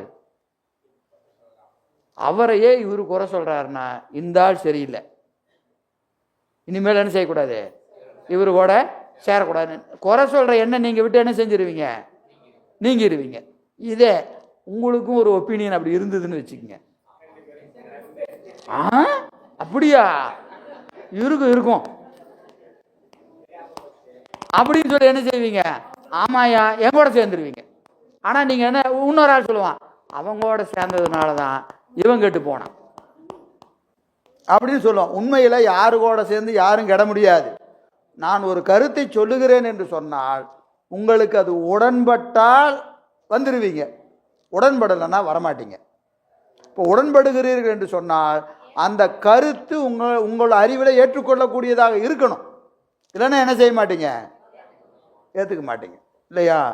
எத்தனை வகுப்பில் பூசை பண்ணுன்னு சொல்கிறோம், கேட்ட உடனே எல்லாரும் பூசையாக பண்ணிட்டோம், பண்ண மாட்டோம். ஏன்? நமக்கு அந்த தவம் இருக்கணும், இல்லைன்னா செய்ய முடியாது இல்லையா? அவர் சொல்லிட்டாருங்க அதனால் செஞ்சங்கன்னு சொன்னோம்னா என்ன அர்த்தம்? அதெல்லாம் நமக்கு நாமே ஒரு சமாதானம் சொல்லிக்க வேண்டியது தான் இல்லையா? அப்போது அந்தந்த தவமுடைய உயிர்கள் அந்தந்த தன்மையுடைய உயிர்களோடு கூடும், ஏனைய உயிர்களோடு என்ன செய்யாது?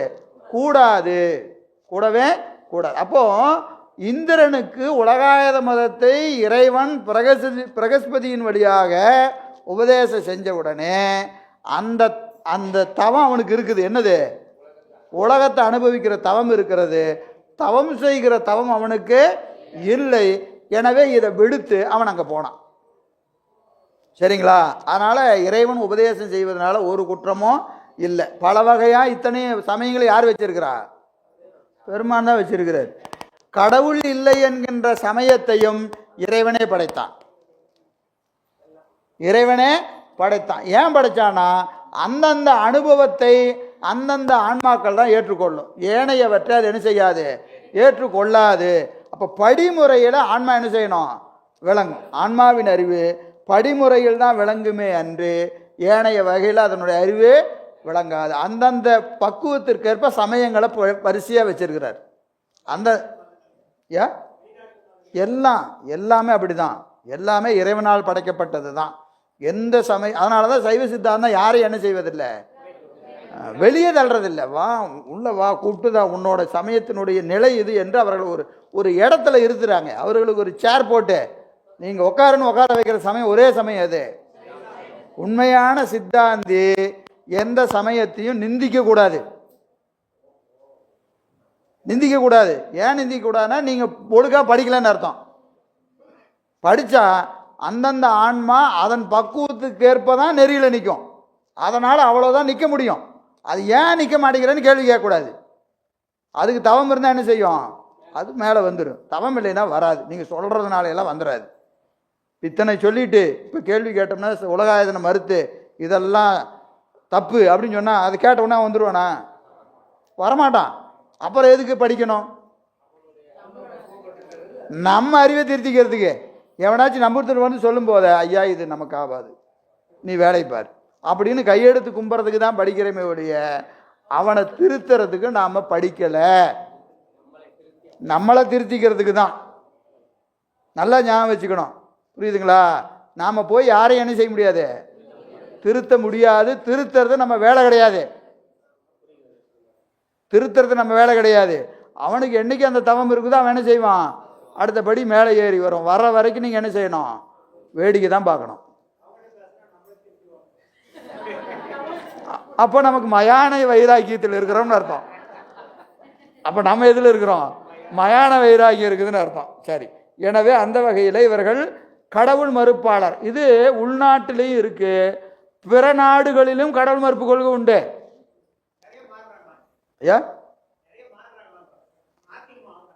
அதாங்க, அது அவனுக்கு தவம் வந்துருச்சு, மாறுறான். பொதுவாக கடவுள் மறுப்பு கொள்கை எங்கே உண்டு? வெளிநாடுகளிலும் கடவுள் மறுப்பு கொள்கை உண்டு. அவர்களும் உலகாயதர் தான், அவர்களும் உலகாயதர் தான். சரி, எனவே இவர்கள் கடவுள் மறுப்பாளர் என்ற கொள்கை அவர்களுக்கு உண்டு. சரி, இவர்கள் கடவுளை ஏற்றுக்கொள்வதில்லை. வியாழன் இதை இதை உபதேசம் செய்கிறாரு. அப்புறம் பௌத்த மதமும் கடவுள் மறுப்பு கொள்கை உடையது தான். பௌத்த மதமும் கடவுள் மறுப்பு கொள்கை உடையது தான். பௌத்த மதத்தில் திருமால் போய் என்ன செய்கிறாரு? கடவுள் மறுப்பு கொள்கையை உபதேசம் பண்ணுறதா புராணங்களில் செய்தி உண்டு.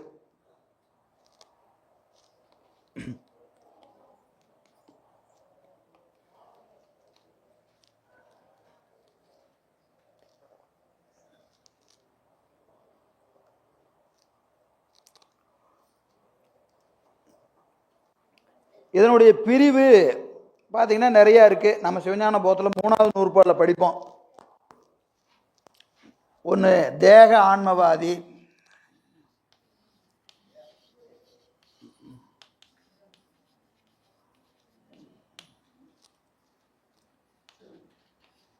ரெண்டு இந்திரிய ஆன்மவாதி,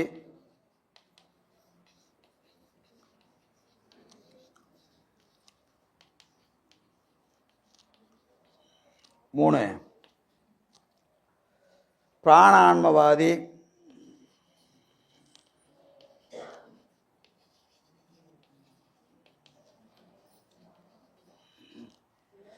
நாலு அந்தக்கரண ஆன்மவாதி,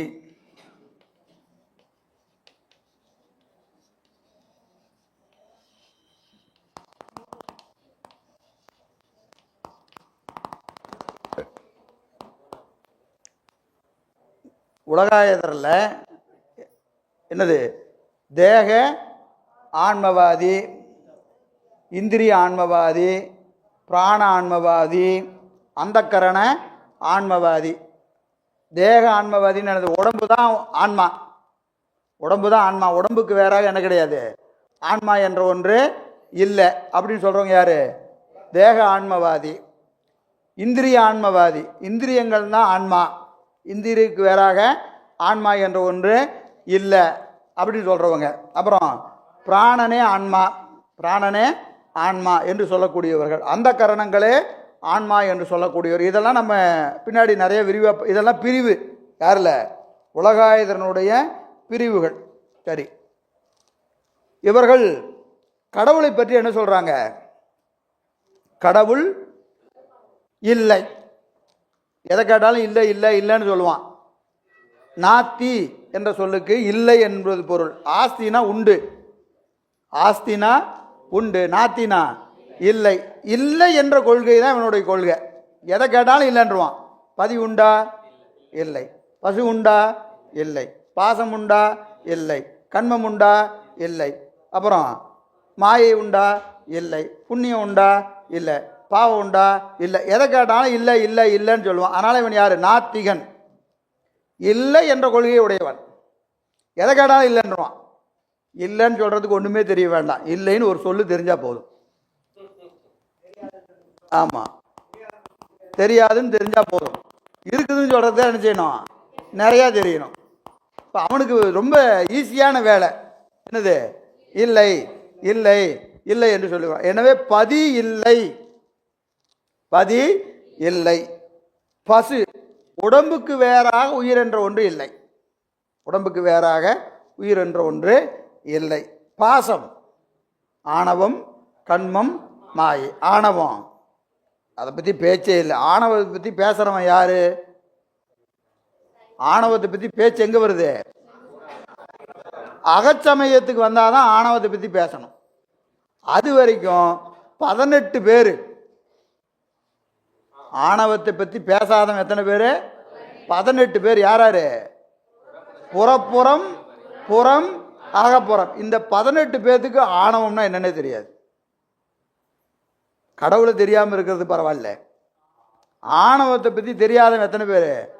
18 சமயம் ஆணவ கொள்கையை மறுக்கிறது, ஆணவ கொள்கையை மறுக்கிறது. பாசம்னு சொன்னால் நம்ம என்ன சொல்கிறோம்? ஆணவம், கண்மம், மாயை, 3 சொல்கிறோமா இல்லையா? ஆணவத்தை 18 பேர் ஏற்றுக்கல, முடிஞ்சு போச்சு. மாயை. மாயை இவங்க என்ன செய்ய, உலகம்தான் மாயை. உலகத்தை தாண்டி மாயை என்ற ஒன்று இல்லை. நாமெல்லாம் மாயைன்னு சொன்னால் என்ன சொல்லுவோம்? மாயை. மாயை நமக்கு என்ன ஒரு சுத்த மாயை, அஸ்த மாயை. சுத்த மாயில் 5, அஸ்த மாயில் 31, இப்படி எல்லாம் விரிச்சுக்கிட்டு வருவான். இவன் கடைசியாக என்ன செய்கிறான்? கடைசியாக இருக்கிற தத்துவம் எத்தனை? கடைசியா தத்துவம் எத்தனை? நிலம், நீர், நெருப்பு, காற்று, ஆகாயம். 5 இருக்கா இல்லையா? 5 பூதம். இந்த 5 பூதத்தில் ஆகாயம் இல்லை. பூதம் எத்தனை? 4 தான். நிலம் உண்டு, நீர் உண்டு, நெருப்பு உண்டு, காற்று உண்டு. ஆகாயம் என்ற பூதம் இல்லை. இப்போ ஆணவத்தை ஏற்றுக்க மாட்டாங்க. கண்மம் வினை உண்டா? இல்லை. புண்ணியம் உண்டா? இல்லை. பாவம் உண்டா? இல்லை. சொர்க்கமும் கிடையாது, நரகமும் கிடையாது. அப்போ ஆணவத்தை பற்றி பேச்சே கிடையாது, கண்மத்தை பற்றி இல்லை. சரி, மாயின்னு வந்தா எத்தனை ஏற்றுக்குவாங்க? 4 பூதம் ஏற்றுக்குவாங்க. 36ல் இவர்கள் எத்தனை ஏற்றுக்குவாங்க? 4 பூதம் தான். இல்லை உலகாயதர். இப்போ உலகாயத்தை தான் பேசிகிட்டு இருக்கிறோம், வேற எங்கேயும் பேராதீங்க. இப்போ எல்லாமே உலகாயதர் தான். உலகாயதர் மாயின்னு சொல்லுகிற போது நம்ம 36 தத்துவம் சொல்கிறோமா இல்லையா? இவர்கள் எத்தனை? 4 தான். எது உண்டு? நிலம், நீர், நெருப்பு, காற்று. ஆகாயத்தை ஏற்றுக்க மாட்டாங்க, ஆகாயத்தை ஏற்றுக்கொள்ள மாட்டார்கள். அப்போ பூதங்கள் 4. பூதங்கள் 4. இந்த 4ம் நித்தம். பூதங்கள் 4 அவை நித்தம். நாம் என்ன சொல்றோம்? பூதங்கள் தோன்றி நின்று ஒடுங்கும்னு சொல்றோம். சொல்றோமா இல்லையா? எங்க தோன்றுது? பூதங்கள் எங்கே தோன்று? எங்க தோன்றுது? நிலம். நிலம் எதில் தோன்றும்?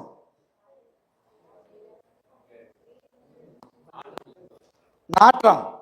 நாற்றம் என்கின்ற தன்மாத்திரையில நிலம்ங்கிற பூதம் தோன்றும்.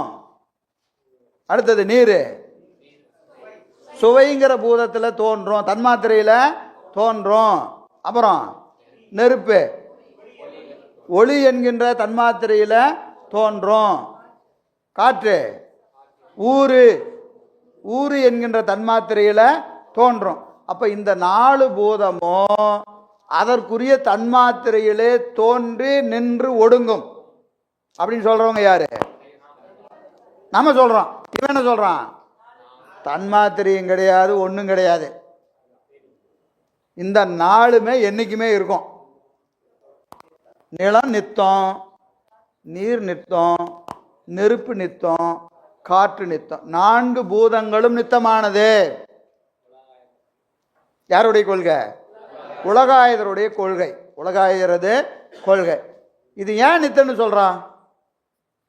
அப்பப்ப நான் அதோட அவன் கொள்கையோட சில கேள்வியில் கேட்டுக்கிறேன். சரியா? ஏன் நித்தன்னு சொல்றான்? தோன்றி நின்று ஒடுங்கும்னு சொன்னா ஏன் தோன்றுச்சு, ஏன் ஒடுங்குதுன்னு கேள்வி சொல்லணும். சரியா? தோன்றுவதற்கு ஒரு காரணம் வேணும், ஒடுங்குவதற்கு ஒரு காரணம் வேணும். அப்புறம் யார் தோற்றுவித்தா, யார் ஒடுக்குனா, இந்த கேள்விக்கெல்லாம் பதில் சொல்லணும். புரியுதா? இந்த பிரச்சனையெல்லாம் வேண்டாம். தோன்றுச்சுன்னா ஏன் தோன்றுச்சுன்னா அதுக்கு கண்மம் சொல்லணும், தோற்றுவித்தவர் யாருன்னு சொல்லணும். அப்போ யார் வந்துருவா? கடவுள் வந்துடுவார். புரியுதுங்களா? இந்த பிரச்சனையே வேண்டாம். என்னது? 4 நித்தம். 4 நித்தம். நிலம், நீர், நெருப்பு, காற்று ஆகிய 4ம் நித்த பொருள். ஆகாயம் என்ற ஒரு பூதத்தை இவர்கள் ஏற்றுக்கொள்வதில்லை. இந்த பூதத்தை ஏற்றுக்கொள்வதில்லை. சரி, இப்போ இந்த 4ம் எப்படி இருக்கும் அப்படின்னு கேட்டிங்கன்னா, இதற்கு குணம் உண்டு. 4 பூதத்துக்கும் குணம் உண்டு. அது நம்ம சொல்கிறது தான். என்னது? நிலத்தின் குணம் என்னது? நாற்றம். நீரின் குணம் சுவை, நெருப்பின் குணம் ஒளி, அடுத்தது காற்றின் குணம் பரிசம் ஊறு. இந்த நாலு பூதத்துக்கு என்ன உண்டு? 4 குணம் உண்டு. இந்த 4 பூதங்களும் என்ன செய்யும்? ஒன்றை ஒன்று என்ன செய்யும்? சார்ந்து நிற்கும். படைத்தல் தொழிலை மண்ணாகிய பூதம் செய்யும், காத்தல் தொழிலை நீராகிய பூதம் செய்யும், அழித்தல் தொழிலை என்ன செய்யும்? நெருப்பாகிய பூதம் செய்யும். இவை தனக்குள்ள என்ன செய்யும்? 5 தொழில் செஞ்சுக்கும். மண் என்ன செய்யும்? மற்ற பூதங்களை படைக்கும். நீர் என்ன செய்யும்? மற்ற பூதங்களை எல்லாம் காக்கும். நெருப்பு என்ன செய்யும்? மற்ற பூதங்களை அழிக்கும். சரிங்களா? அதனால இந்த கூட்டினாலே உடம்பு முதலாகியவை தோன்றுகிறது. இந்த உடம்பு தோன்றுகிறதுன்னு சொன்னா 4 பூதம் என்ன செய்யுது? சேர்ந்தா இந்த உடம்பு தோன்றும், பிரிஞ்சா அழிஞ்சிரும். சரிங்களா? அப்ப உடம்புக்கு வேறாக ஆன்மா என்ற ஒன்று இல்லை. அப்போ ஆன்மாவுக்கு அறிவு உண்டா? அறிவு உண்டானா உண்டு. இதெல்லாம் நான் யாரோடைய கருத்து? இப்ப என்ன சிக்கல் வரும்னு கேட்டீங்கன்னா, நான் சொல்லும் போது எது சைவ சித்தாந்தம் எது உலகாயதர்னு கன்ஃபியூஸ் ஆயிருவீங்க.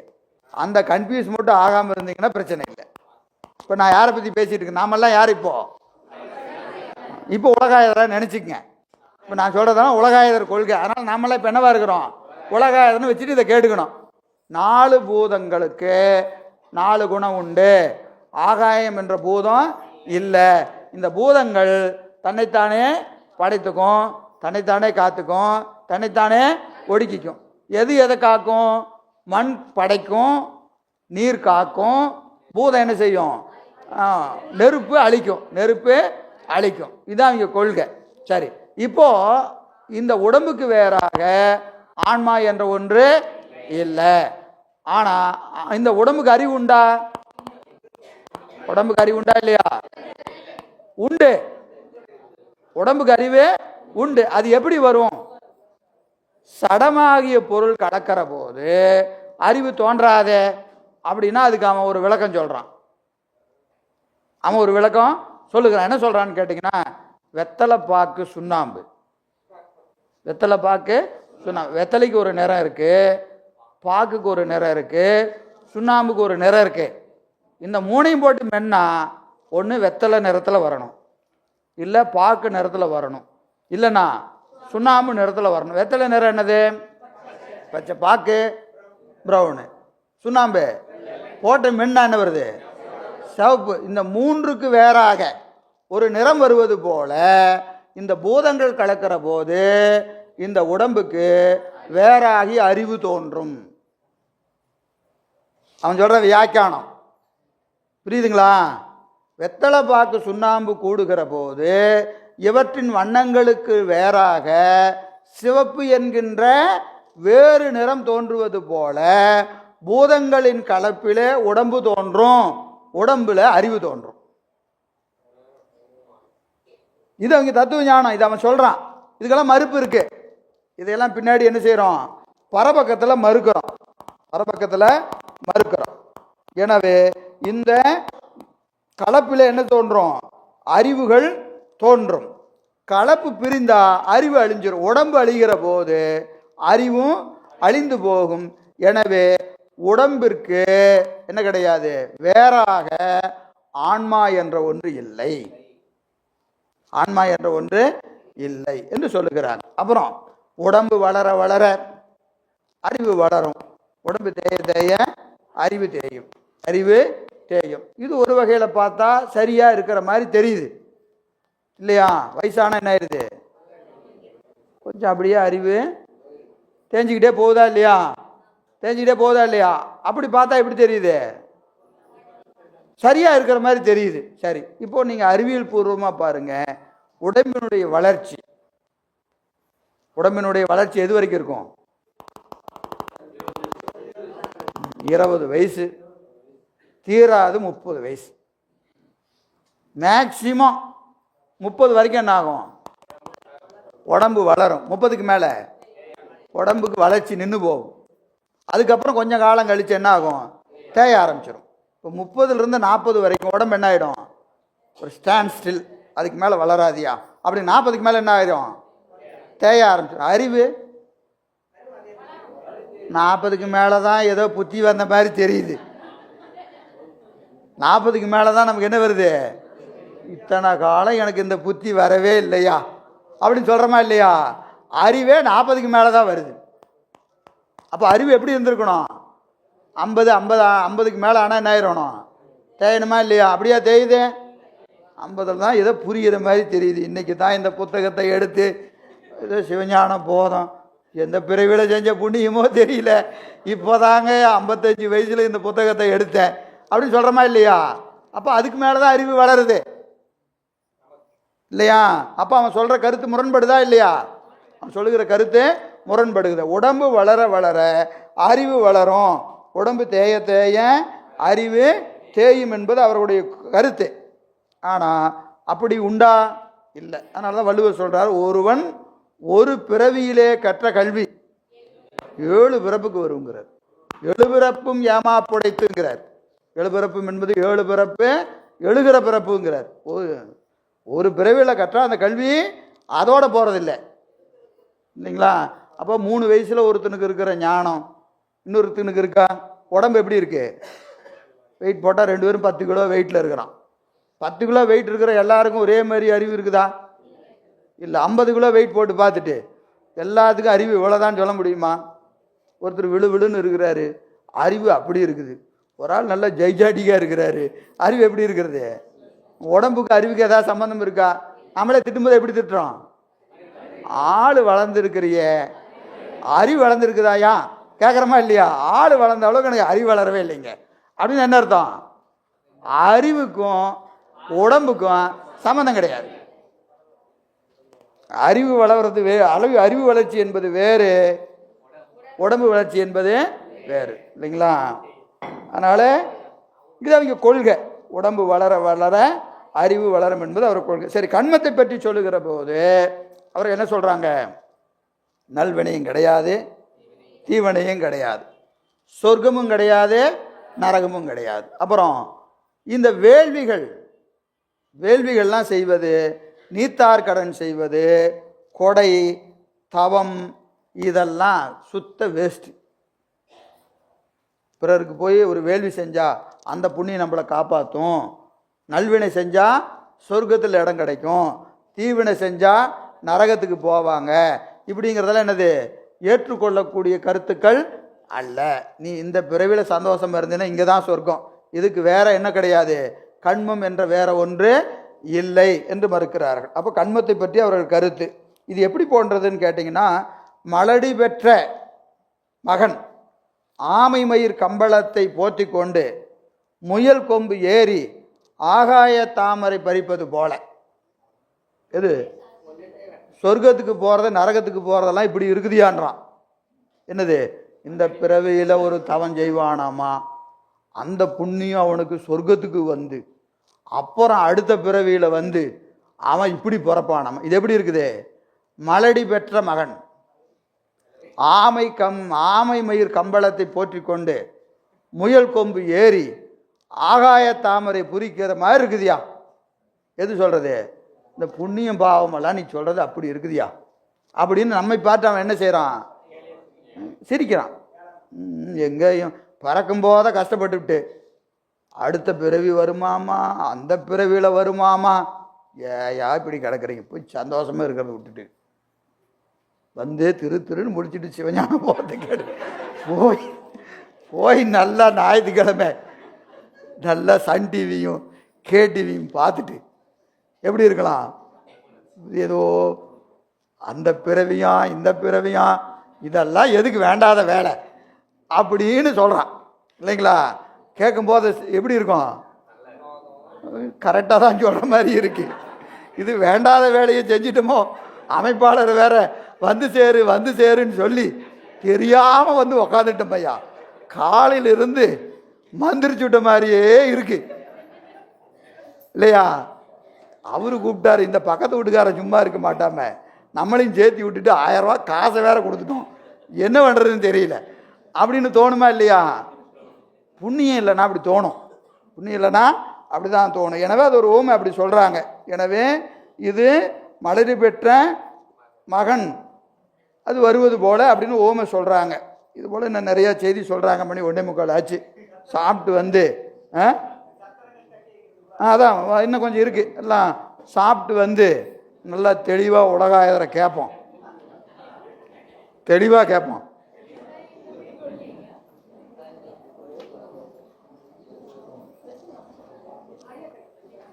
தென்னாடுடைய சிவனே